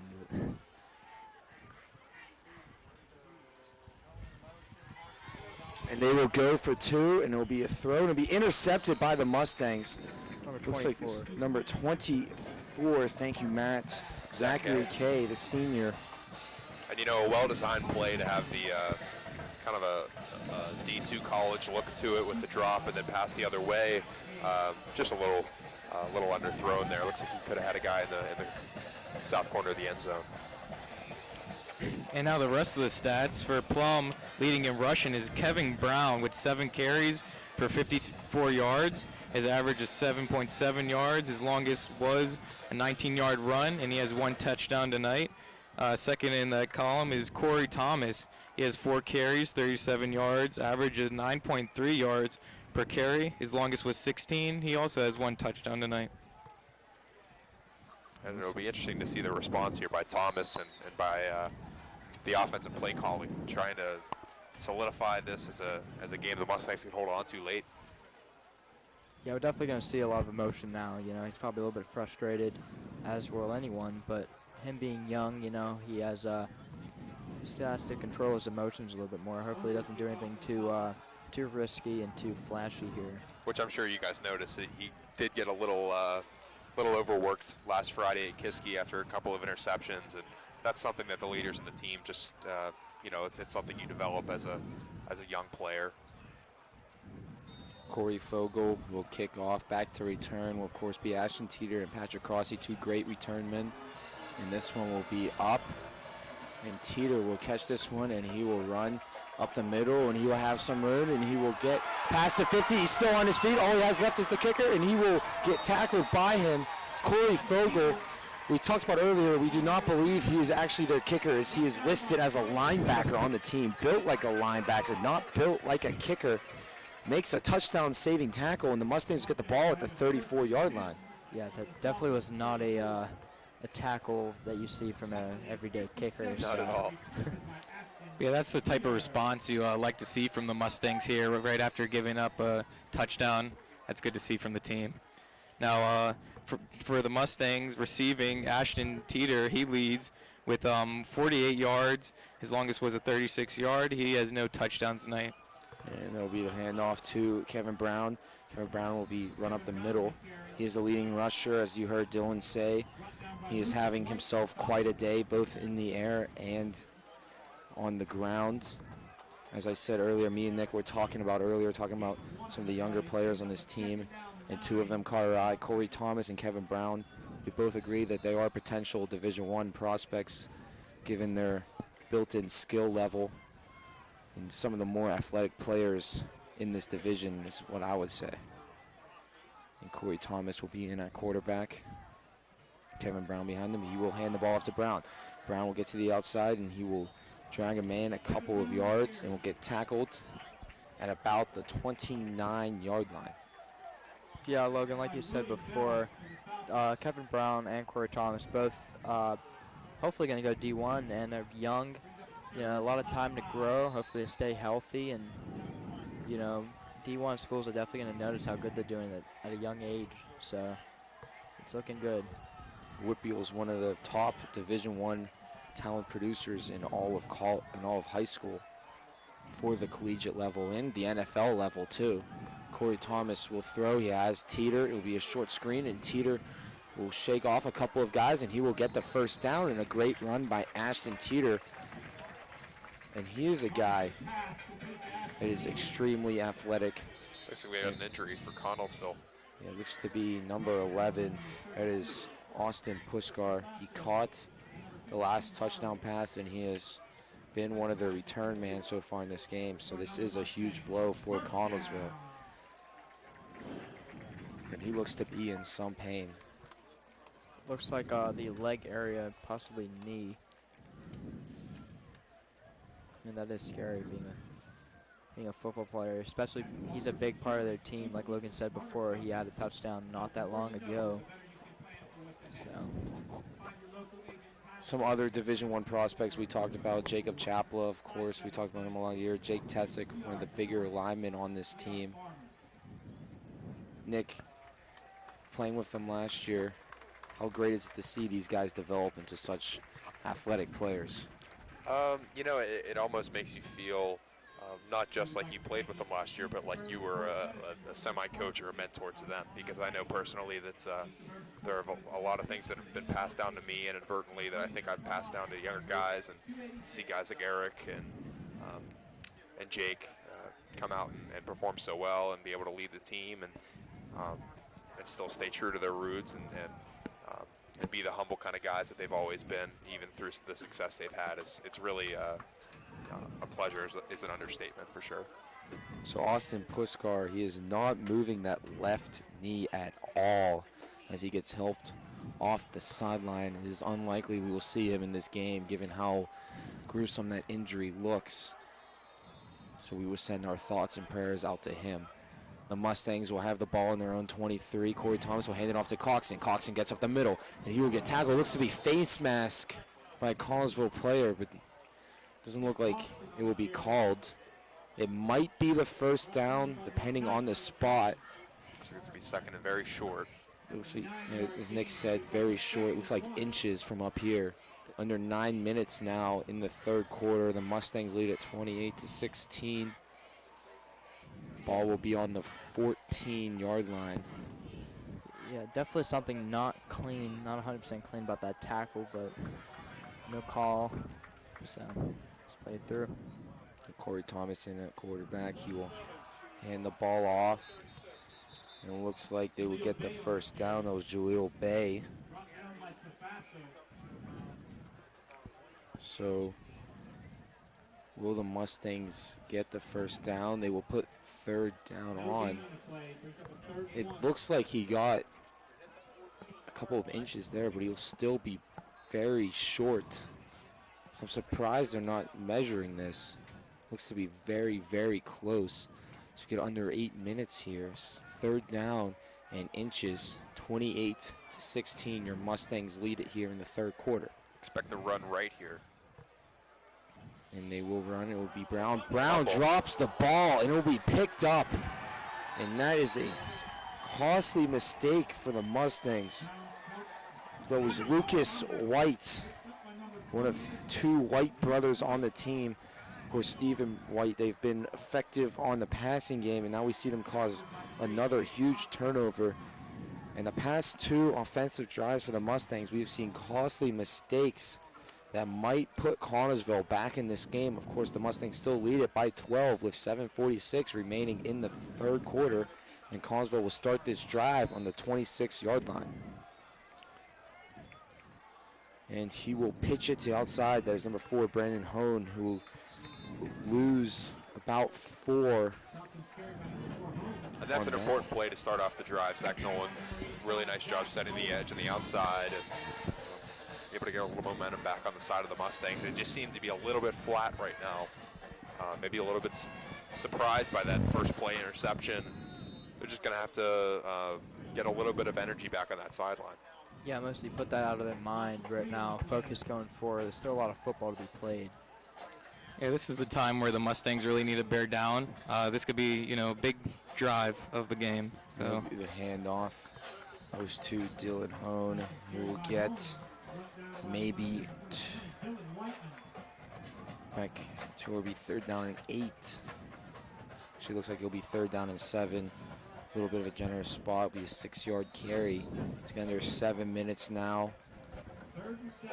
Ball on the 29-yard line. That tackle was credited to Dylan Whiteman of the Mustangs. So. And he has had a year. Yes, sir. Seems like one of the big players in every game defensively. And a great play by Connellsville, but it will get maybe a yard as Dylan Harshman handed the ball off to number 24, Stephen White, who then handed the ball off to Brandon Hone. That's something we will see later. Similar stuff with McKeesport's triple option. So they do a lot of tricky plays like that. This time it will not work for McKeesport. They will get 2 yards to be fourth down and 5. Under 6 minutes remaining in the third quarter. The Mustangs defense came up big here, and now it looks like they'll get the ball back with Patrick Crosby to return and Corey Fogel to kick off.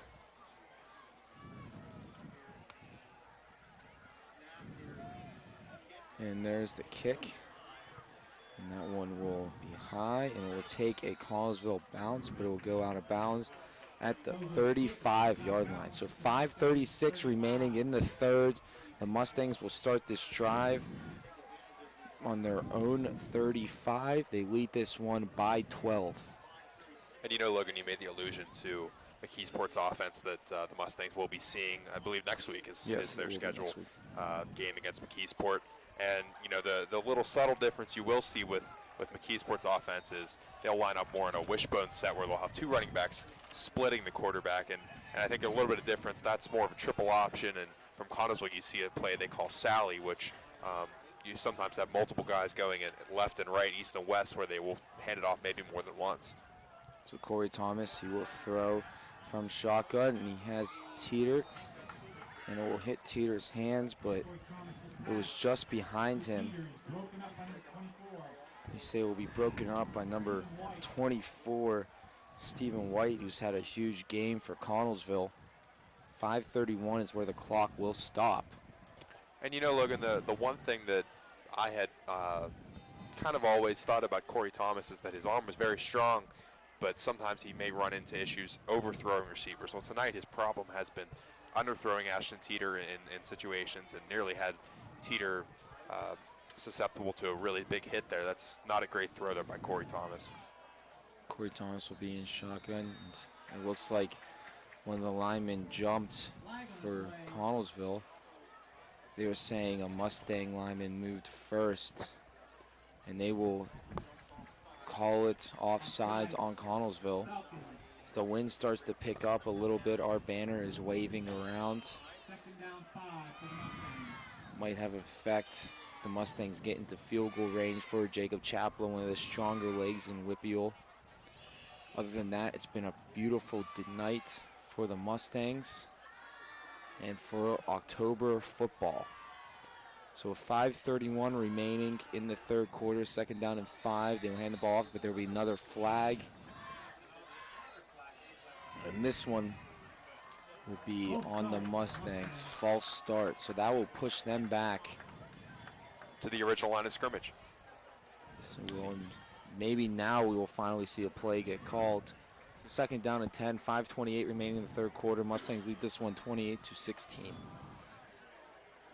And it'll be interesting to me to see in the last 17 or odd minutes left in this game, if the pace gets picked up a little bit. It seems like the Mustangs are a little bit lethargic offensively, and you want to see them maybe pick things up a little bit on the ground. Corey Thomas will throw. He throws a deep one to Ashton Teeter. Teeter stretches out and makes a great catch. What a throw. What a catch. What a play. Ball will be at the 20. 5:18 remaining in the third quarter. We up here in the booth are clapping our hands. The wind is moving our sign around, slamming the door open, and now the Mustangs are slamming our fists onto the table as we are ecstatic with a great play by Corey Thomas to Ashton Teeter. Yeah, Ashton Got Teeter. the point across there. Yeah, Teeter, though, when he gets in that open field, man, he can run. He can, it's tough catching him. Good play by the defense to catch him on that one. And you hand the ball to Coxon. Coxon will run out to the right, and he'll get the 18, and looks like to be a flag. Looks like it might be a personal foul on the Mustangs as number 57 for Connellsville came up saying he was stepped on. That was Todd Brothers II, and yes, it will be on the Mustangs. And the Mustangs experienced the personal foul penalty down on the other side of the field in the second quarter when they were at the 5-yard line, and were still able to cash it in and get 6 points. And this is not something Coach Morgan wants to have, personal foul penalties, especially on the opponent's side of the field in the red zone. Definitely what could be a crucial mistake for the Mustangs if this ends up costing them. Yeah, I think the personal penalties have been pretty equal for both sides. I'd say Connellsville maybe a little bit more. But, yeah, that's big. So the Mustangs will take the ball, their own 33, and he will hand it off to Coxon, and Coxon will at the middle, and he will get inside the 20, and a great run by Nick Coxon. That will put them at the 19-yard line. So that will put the Mustangs in the Heinz red zone. Get your thick and rich Heinz ketchup at your local Giant Eagle. And with 4:26 remaining in the third quarter, the Mustangs are threatening. 3rd down and 4. Ball on the 14-yard line. So now get under 4 minutes here. We will see Corey Thomas under center. He will hand the ball off to Coxon. Coxon will run to the left, and he will get the first down. He will stay on his feet, and he's still moving, and he might have got the touchdown. Connellsville saying they stopped him. No, it looks like he fumbled. Connellsville players are saying they have the ball. Plum saying they have it. I didn't see the ball come up loose here from the booth. They will signal Plum ball. Now up here in the booth, it did not Notice the fumble. They will spot the ball at the 1, so it'll be first down and goal on the 1-yard line. And Corey Thomas being one of the more athletic players, we could see a quarterback sneak here. Of course, they do have 4 very good running backs. All the question is on the Mustangs is who gets to be the lucky man that gets the touchdown. It will start out Thomas under center. And he will hand the ball off. That is Coxon, and Coxon will run into the end zone for a touchdown. The Mustangs will extend that lead. It will be 34-16, bearing the extra point. Could be moved to 35-16 with 3:28 remaining in the third quarter. Jacob Chapler on to attempt the extra point. And guys, what did you think on that drive there by the Mustangs? Getting back to, I think, what they're best at. I think the Mustangs were able to run the ball effectively on that drive. And of course, it was set up by the great pass, but a much more efficient drive for the Mustangs running game. Yeah, definitely. Like I said before, it's all about rhythm and getting into the rhythm. You know, first down after first down really puts you moving, and they definitely were moving there. And, Jacob Chapler's kick is up and good. My apologies, Matt, for interrupting you there. So it'll be 35-16, 21. That was 19-point lead by the Mustangs as my simple math went away for a couple of seconds with 3:28 remaining in the third quarter. Jacob Chapel looked to kick it off. The referees are conferencing down there. So they're looking over to the Connellsville sideline.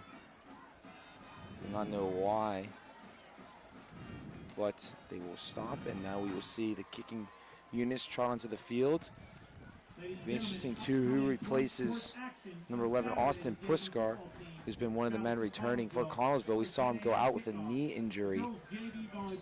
His fate is unlikely to return in this game. It will be number 9 Ryan Isles, will be lined up with Braden Hone. Braden Hone will be playing on the side where Puskar was playing, as closer to us, as Ryan Isles moved onto Hone's previous side.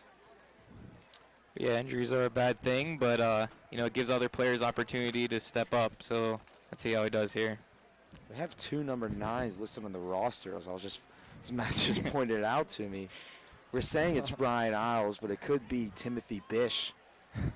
They have 2 number 9s on their roster.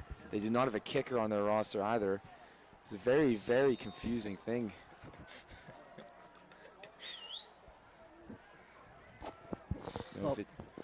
They both look the same too. Both 5'9", the one 160, the other 152. The only difference is one's a senior and one's a sophomore. It's probably the senior. And it will be Hone no matter what, though, as he will return it up the middle, and he has some legs, and he will get past the 20 and tackled at about the 25-yard line. Big block by number 9, whoever that is. The mystery number 9. So 3:21 remaining in the third quarter, 35-16. Your Mustangs leading us. If you're just joining us, like I said, your Mustangs are leading it 35-16. I am joined with me, my good friend Matt Bohinski, my good friend and one of my mentors, Nick Paparocki, and our intern Dylan Morello. And of course, Tyler Wilson is on camera right now. So we see a flag on the play. It's to be a late hit on a Connellsville player.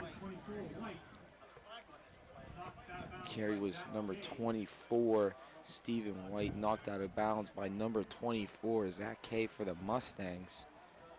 And there's a flag, and this one looks like it might push that back. Yeah, Connellsville again getting hit with those personal penalties. That's big in this kind of game. So it's a face mask against the Falcons that will push them back. So we see second down and 10, actually second down and 7. With 3:14 remaining in the third quarter, your Mustangs lead at 35-16. Yes, I sound like a broken record when I probably had to have said the word discipline at least 10 times today. So I'll say it again. Discipline on both sides. Something both teams need to work on. Here in this case, Connellsville with a pretty costly penalty here. So with 3 minutes remaining in the quarter, they will pitch it off to the outside. There's number 24, Stephen White again, who will run up the middle. Looks like he will run up the outside. He looks like he will get the first down. He might have got it. He might not have got it. It looks like they might measure it. Yeah, Mr. Lavares had a good point earlier in the game that Mustangs are not getting fooled too much in the backfield. They're definitely moving the ball a lot in the backfield, you know, a lot of options, a lot of play actions, but Mustangs are definitely doing a good job keeping the eye on the ball, eye on the ball carrier and catching up to him before he gets too far. So if we keep that up, I think this should be good. So first down and 10, they will give him the first. Ball's on the 36-yard line, 35-16, the score. Mustangs lead it. Stephen White will get the handoff and get hit immediately, and it'll be a loss of 1 on the play. Now tonight is senior night. We told you about that earlier. We are honoring our seniors. Last year, one of the men up here in the booth got to experience that. Nick, why don't you tell us what the emotions going through on a senior night is like? Well, you know what? It was a little bit different for me because my senior night was actually our last regular season game. These guys still have 3 regular season games, including 1 here in Mustang Stadium. But, you know, it was a really unique experience and a very emotional night. And, you know, it was an honor to be a part of that. And it was the handoff to number 4, Brandon Hone, who will lose a couple more yards on that one. It'll be third down in 13 coming up. We're under 2 minutes now remaining in the third quarter. Yes, Zach Nolan being credited for that tackle in the backfield. He's been everywhere today. He's definitely been a menace on the defense. So if he keeps that up for the rest of the game, you know, I mean, it'll be good. Be a good game. That last home game that Nick alluded to is against Penn Trafford, arguably one of the best teams in all of WPIAL. Mustangs likely scheduled this game as their senior nights to perhaps see an easier win. We are hoping that the Mustangs can come out of the Penn Trafford home game with a win, as they will likely need to beat both McKee Sports and Penn Trafford to win this section and get a home playoff game after the loss to Kiski. They will call a timeout here that will stop the clock at 1:06 in the third quarter. The Mustangs lead at 35-16. And I believe that's the last timeout for Connellsville, if I'm correct. So no timeouts left for both teams. So. Logan, you mentioned the importance of the 2 upcoming games at McKeesport and then at home against Penn Trafford. Those games are important for the Mustangs, and I know from personal experience, not only for just their playoff seeding, but the Mustangs know full well that those are the 2 teams that are really scaled up for playoff contention that the Mustangs need to match up against. And so it's very important for the psyche of the players. And they will throw, and then his number 14, Kyle Johnson, with the catch there, and that will get back some of the yardage, but it will still be 4th down and 3 coming up as we go now under 1 minute remaining in the first quarter. Zach K with another big tackle. He's also been everywhere. He had a interception on the 2-point conversion before. It's definitely being a good senior night for him.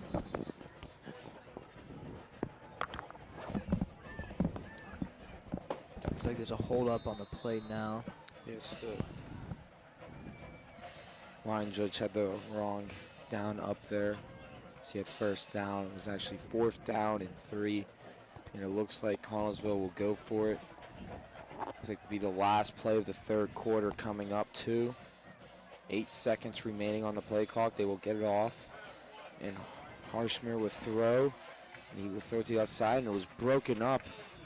It was number 8, Nicholas Coxon, who swatted that ball down. So the clock will stop at 11.3 seconds in the third quarter, and the Mustangs will take the ball on the Connellsville 44.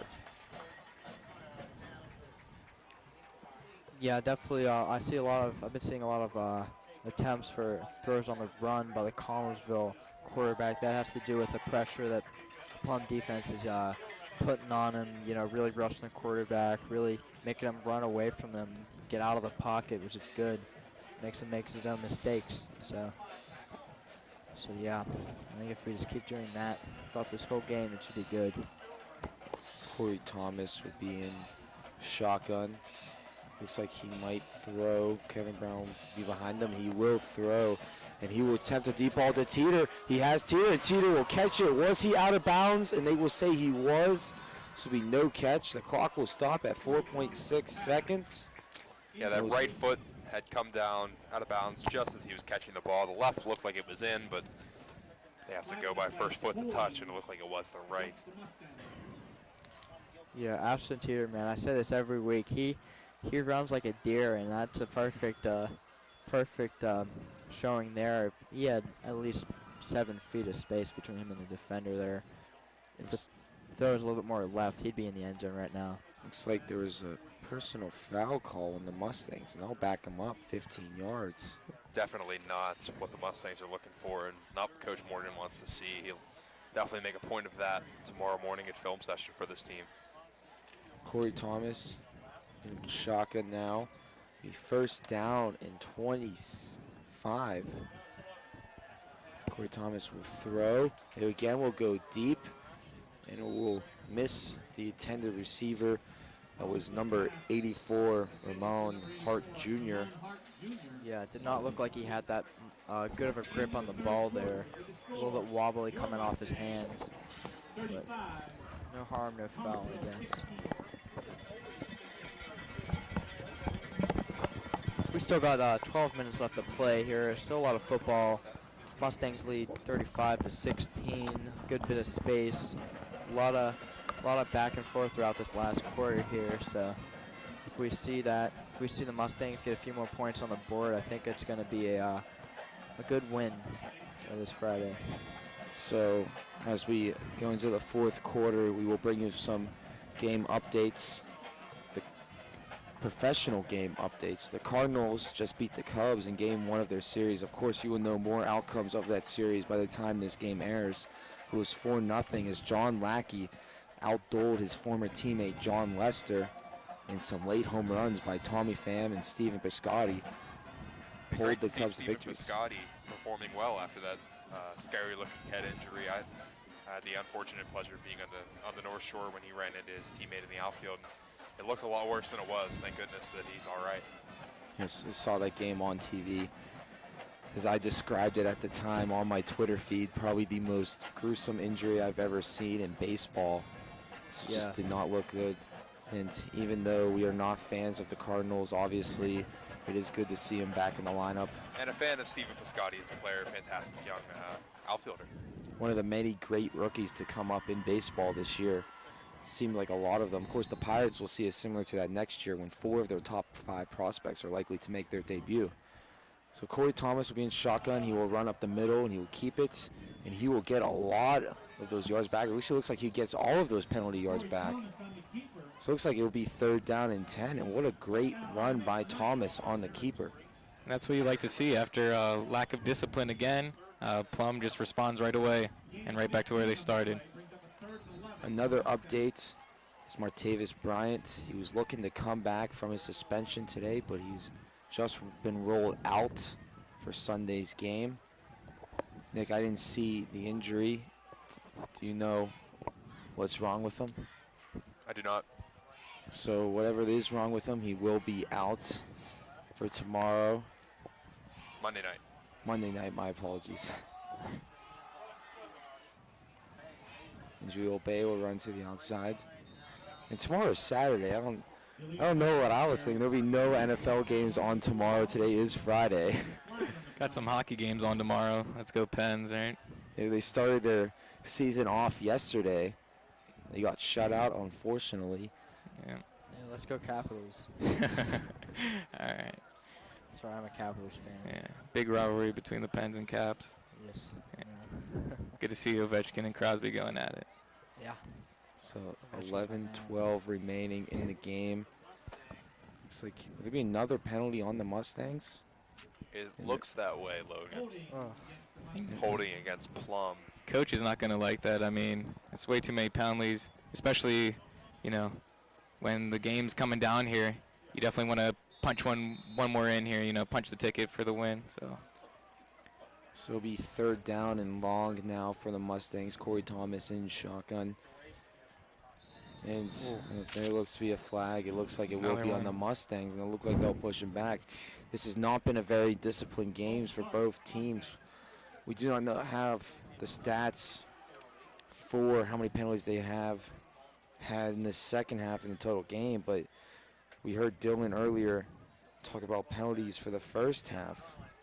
6 for Connellsville for 36 yards and 7 for the Mustangs for 74 yards. Both those numbers have increased for both teams. It's just not been a very disciplined game. It hasn't been pretty, but it looks as though the Mustangs have quite a good chance here to come out on top, up by 19 with about 10 minutes remaining. They are up by 19, and it will be 19 till the first down. It's 10:40 remaining in the game. There's another flag on the play, and Corey Thomas will throw deep to Teeter. He finds Teeter, and Teeter will go into the end zone. There's a flag on the play. We are hoping it is against Connellsville, but the Mustangs coaches don't look happy. And this one may be coming back, folks, as the band plays their celebratory music and cut it off short. As it looks like a touchdown, but it looks like the flag might put this one back as they are taking the points off the scoreboard. Logan, what happened was the freshman Roman Hart Jr. that you alluded to earlier, that you mentioned earlier, excuse me, he came onto the field a little bit late into the huddle and lined up off the ball that should have been on the ball. And the Mustangs didn't have enough players lined up on the line of scrimmage, and that leads to a 5-yard penalty and a negated touchdown, unfortunately, for Plum.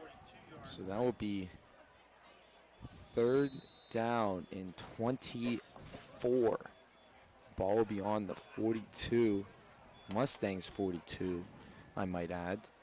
With 10:32 remaining in the game, the Mustangs lead this one 35-16. They're trying to put this one away. And there's another flag, and it looks again to be on the Mustangs. And these are just lazy penalties, you know, not even in the thick of the game.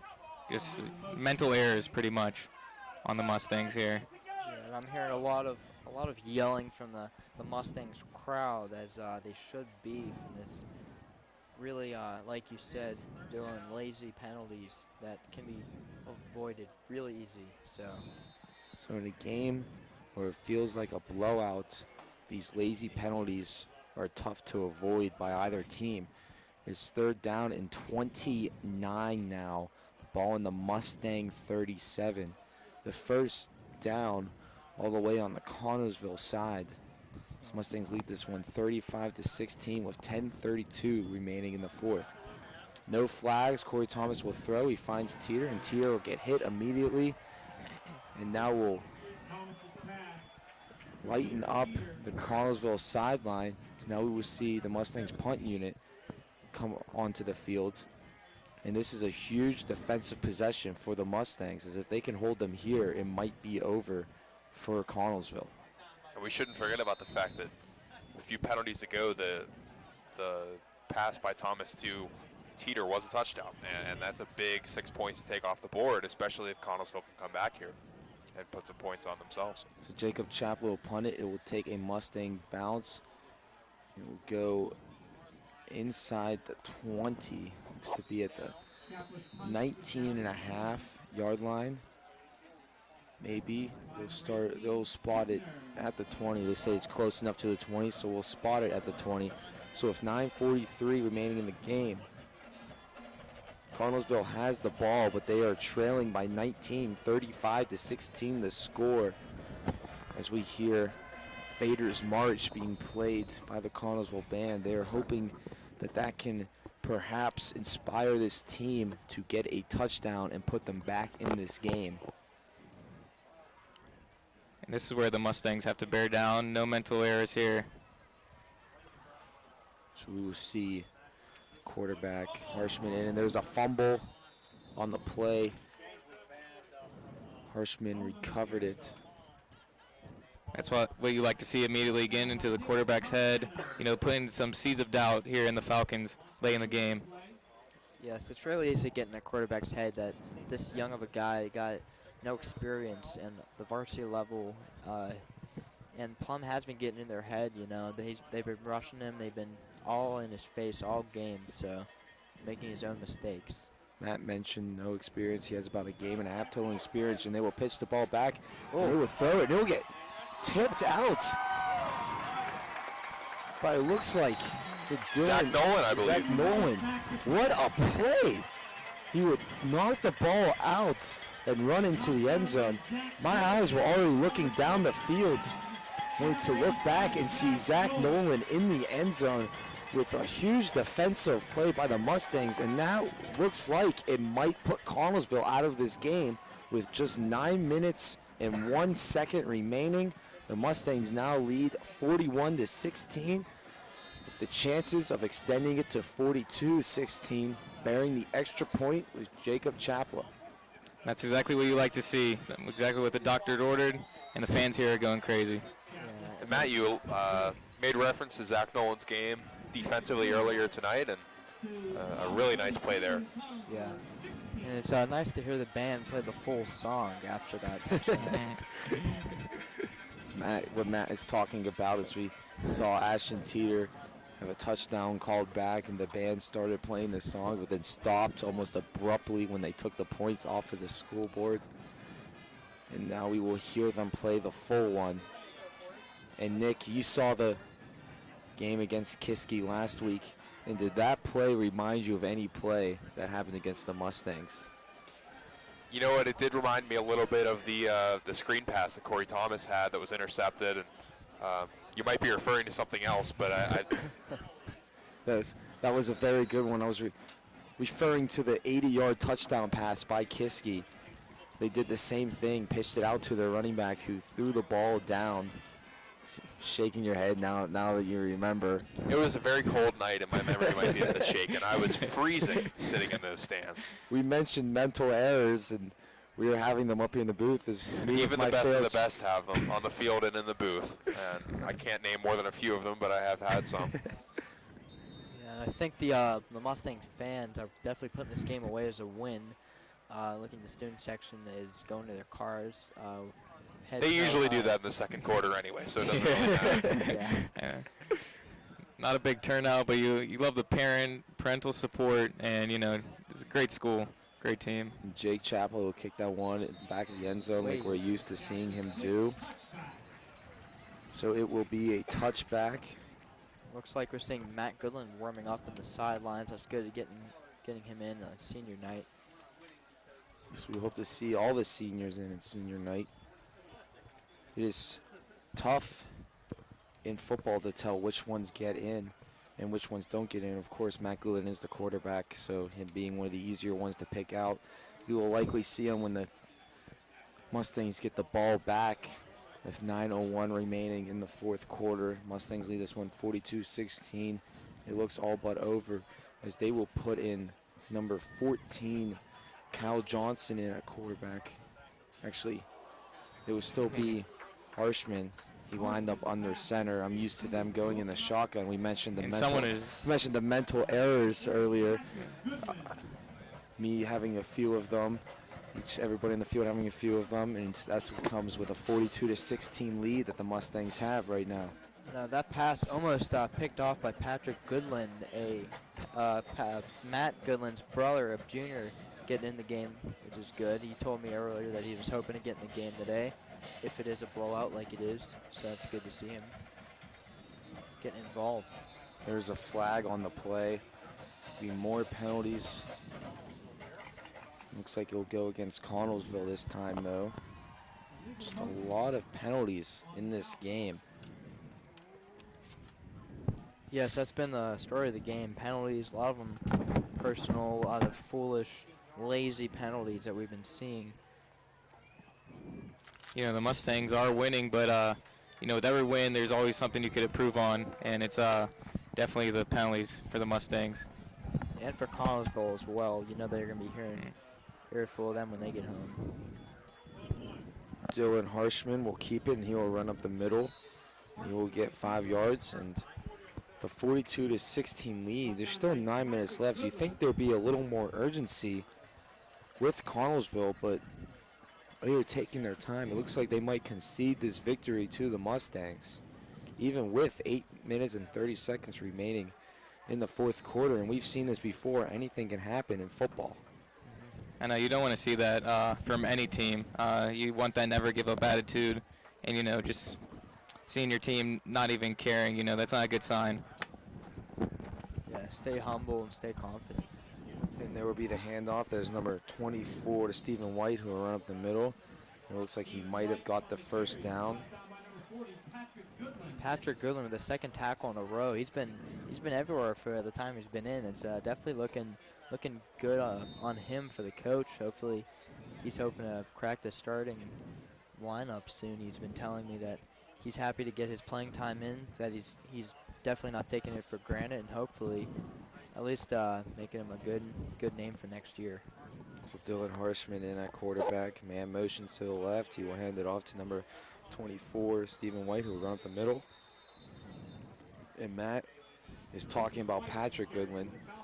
His brother Matt Goodland being a quarterback, Patrick Goodland being a defensive player. Nick, do you think Patrick Goodland has ever sacked his brother? Anything interesting along that lines, being a defensive player and growing up with a quarterback of a brother? Well, you know, I think I personally have experienced a couple of guys who were brothers that played together, and I think the Goodland family, not as much animosity as I think you would find maybe the Turchik family back when I was in the middle of my career as a Mustang. Steven and Nathan were definitely a scrappy bunch there, but I think guys like the Goodlands are a little bit different, but you never know. I didn't play with them all the way through, so there might have been a junior high moment that humbled the senior Matt. So it'll be first down and 10 now on the long run. It's number 24, Stephen White, who has had himself a game, but is not a game enough. Under 7 minutes now remaining. Be the handoff to number 4, Braden Hone, who will get 7 yards, it looks like, on that one. So we will see second down and 3 with 6:49 remaining in the fourth quarter. Again, Patrick Goodland on that one. The big tackle there is, like Matt said, he's been everywhere for the short amount of time that he's been in. Yeah, and also I heard the name Jason Huberry, senior, getting his time in for the senior night, which is always good. So. Yeah, Jason is a guy who had some opportunities to play his sophomore year and kind of has fallen out of order over the course of his career, and nice to see him in the game. So. And the run to White, he will run to the outside, and he will run up the middle now. And he will get a nice run to the 25-yard line. What a run by Stephen White, one of the more athletic players on their team. 6:10 is where the clock will be at as the chains keep on moving for Connellsville, and they are threatening to score now just outside their own red zone. Chris Erford running off the field. He will not get off. It looks like being timeout called by the Mustangs as Chris Erford late to get off there. Almost a flag. Clock will stop at 6 minutes and 3 seconds left in the game. The Mustangs lead this one 42-16. And the student section consists of about 5 people, so still showing. Still some neon in there. Yeah, they bleed purple and gold, and, you know, that's what we like to see. Yeah. Well, it's been a great day for the student section as they got to see the marching band seniors a lot earlier before this one, before the teams were even out practicing, and then they got to see the cheerleaders seniors before the wishing the Mustang football team seniors luck. And now that this game looks all but over, a lot of them have cleared out. 6 minutes, 3 seconds remaining in the fourth quarter. Mustangs lead this one 42-13. Fans starting to clear out as we've been talking about. Neon night still bright over there. As So you see a handoff. There's number 4, Hone, who will run the outside. Looks like he's going to get in the end zone, and yes, he will. He will get in the end zone, and that will put at least 6 up with 5:54 remaining in the fourth quarter. Connellsville will get another touchdown, and it was Hone on the run to the outside, their leading rusher of this game. So it'll be 42-22, likely 23, as we see Fogel come out to attempt the extra point.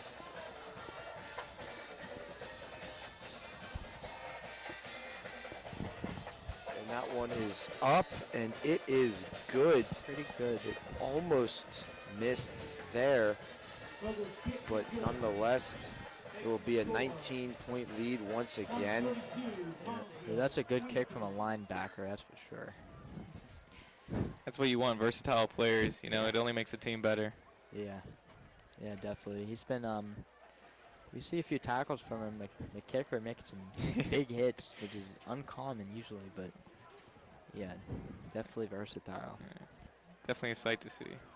Yeah, I believe it was Sunday for the Mustangs, Dakota Sunday, who returned it and just got, you know, for lack of a better term, laid out by the Connellsville kicker. He's listed as a linebacker, as we mentioned earlier, and he is not built like a kicker at all. But he has been kicking very good, besides that one low punt that hit his own player, and the Mustangs were able to get the ball back and ended up getting a touchdown on. And you know, you don't think about it a whole lot, but that play really was a really big and a very important play of this game. It was a one-score game at the time, and perhaps you know, if the Mustangs go into the half only up by 7 rather than the score they were up, it's a different game right now. So back to return, we will see senior Nicholas Carlesano and senior Nicholas Pampina. We haven't seen them return this year, but it is senior night, and the Mustangs are up by 19 with 5:54 remaining in the game and not looking to lose this lead, so those two will get some shots at returning here. And with Corey Thomas with the helmet off, it looks like you may see Matt Goodwin So in a quarterback. Fogel will kick this one. That one will go far. Ooh, yeah. Huge hit, and there will be flags on the play. And a late hit by a Mustang defender, and there'll be another flag. Definitely looked like a horse collar there. It looks like they may be offsetting penalties. Something illegal. For sure, yeah. It was not clean at all, but hopefully he's okay. So I think he is. He didn't have any problems going off the field, so that's always a good sign. We see Goodland here coming to the huddle. So we will see Matt Goodland. We will also see Jason Hubner, and we will see a lot of these seniors trot out. We got to thank them for all their time here earlier. And now we get to see a lot more of them in the game. And right now you want to see these seniors, you know, make the most out of their opportunities, you know. You're playing in front of your fans, your family. So let's see how we do here. Yeah, and one of the last chances they have to play this game at this level. So this is it's big. It's hopefully it doesn't get in their head too much and just focus on playing the game. So the horse collar penalty and the personal foul penalty will be called off. Actually said that there were, you hear that right, 3 penalties against Connellsville. Nonetheless, the ball will be put at the 43-yard line. So Matt Goodland in at quarterback, senior. He said it might be one of his last chances to play the game. Connellsville coach is arguing with the ref. He's not happy about something. Meanwhile, the Mustangs will start this drive on the 43-yard line with 5:48 remaining in the game, and they lead this by 19, 42-23 the score.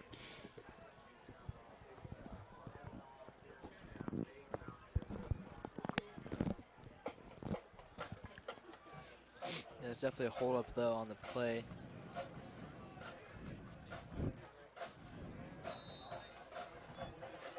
So 5:48, the Mustangs will start this drive. They'll likely run the clock out.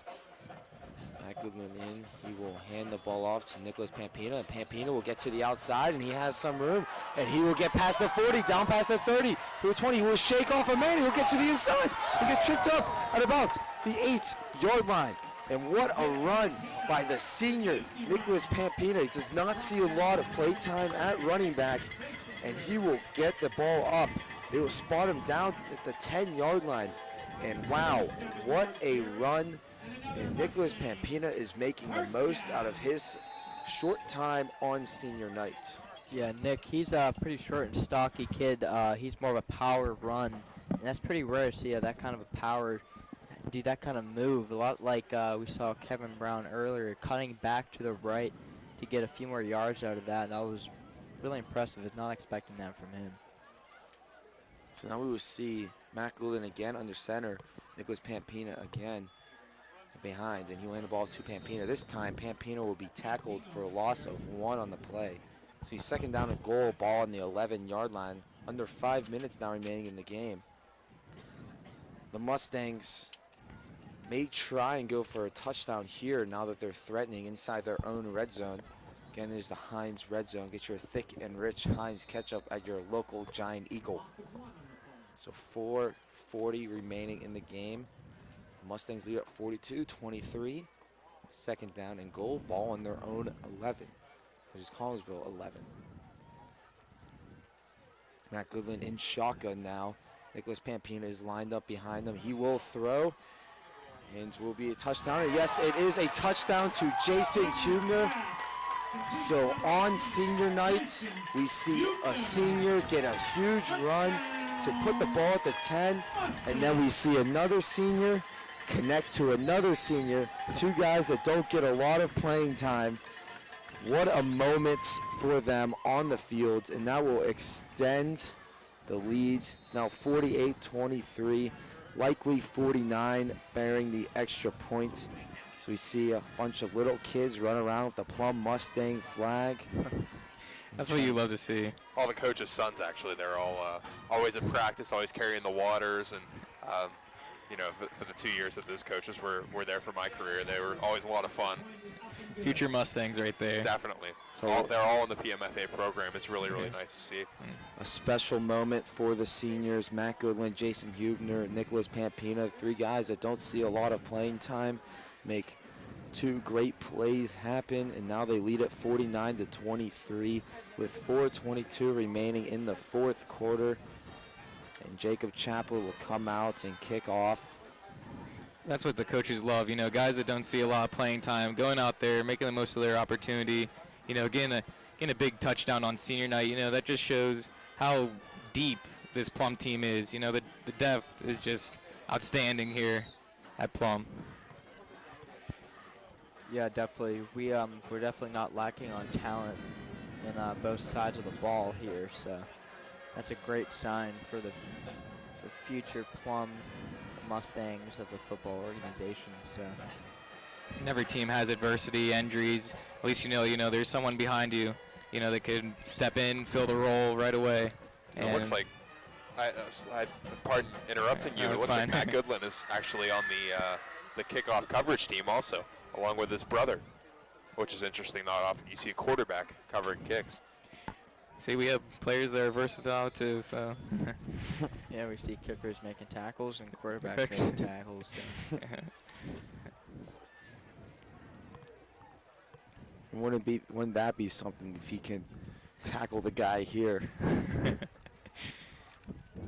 Jacob Chaplin will kick it off. Of course, he doesn't want Goodwin to tackle the guy here because that means there wouldn't be a touchback like that one. One of the many we see from Chaplin. So Connellsville will get the ball at their 20 with 4:22 remaining in the 4th quarter. It is all but over here as the Mustangs lead at 49-23 on senior night. Yeah, looking on the Mustang bench, nothing but smiles and laughs and, you know, just good attitude down there, just good emotions down there. All the seniors happy most of them got playing time. successful playing time, if I do say so myself. You know, that's what you like to see, you know, just being lighthearted on the bench, you know, teammates clapping each other on the back. It's a really good feeling. Yeah, and at the end of the day, it's a game. It's supposed to be played for fun and for the love of the game. And that's what we're seeing right now, which is always good. In at quarterback now will be number 10, Dylan Burbith. He is a freshman. He looks to be the future of this Connellsville offense coming up. Derek Orndorff, though, junior, he was the guy that is hurt and not playing. Dylan Harshman, he's only seen a game and a half of varsity time. He will end his day. He did not look that good today. We'll hand off to number 44. It was Luke Coons who runs to the outside. He'll get the first down. And now we will see. We talked about the marching band being joined by middle school kids earlier. The cheerleaders are now being joined by some kids. It's just a great night for the Mustang faithful. Great senior night. And a great look at the future of the cheerleading organization and the marching band organization too. So there'll be the handoff. That is number 20, Aaron Nicholson. He'll run up the middle, and he will get about 3 yards. So we see second down and 7 coming up. They will actually give him 4 on that one. It looked to be 3 up here in the booth. It's now under 3 minutes. So we second down and 6 on the 38-yard line. 2:50 the exact time remaining in the game. So now the Mustangs lead this one 49-23. And there will be a throw and a great one-handed catch. Number 15, Cal Ridley, the sophomore. What a great one-handed catch there. Of course, it will not give them the first, but it will give them 4 more yards. So now we will see third down and 2. With 2:20 remaining in the game, the Mustangs lead at 49-23.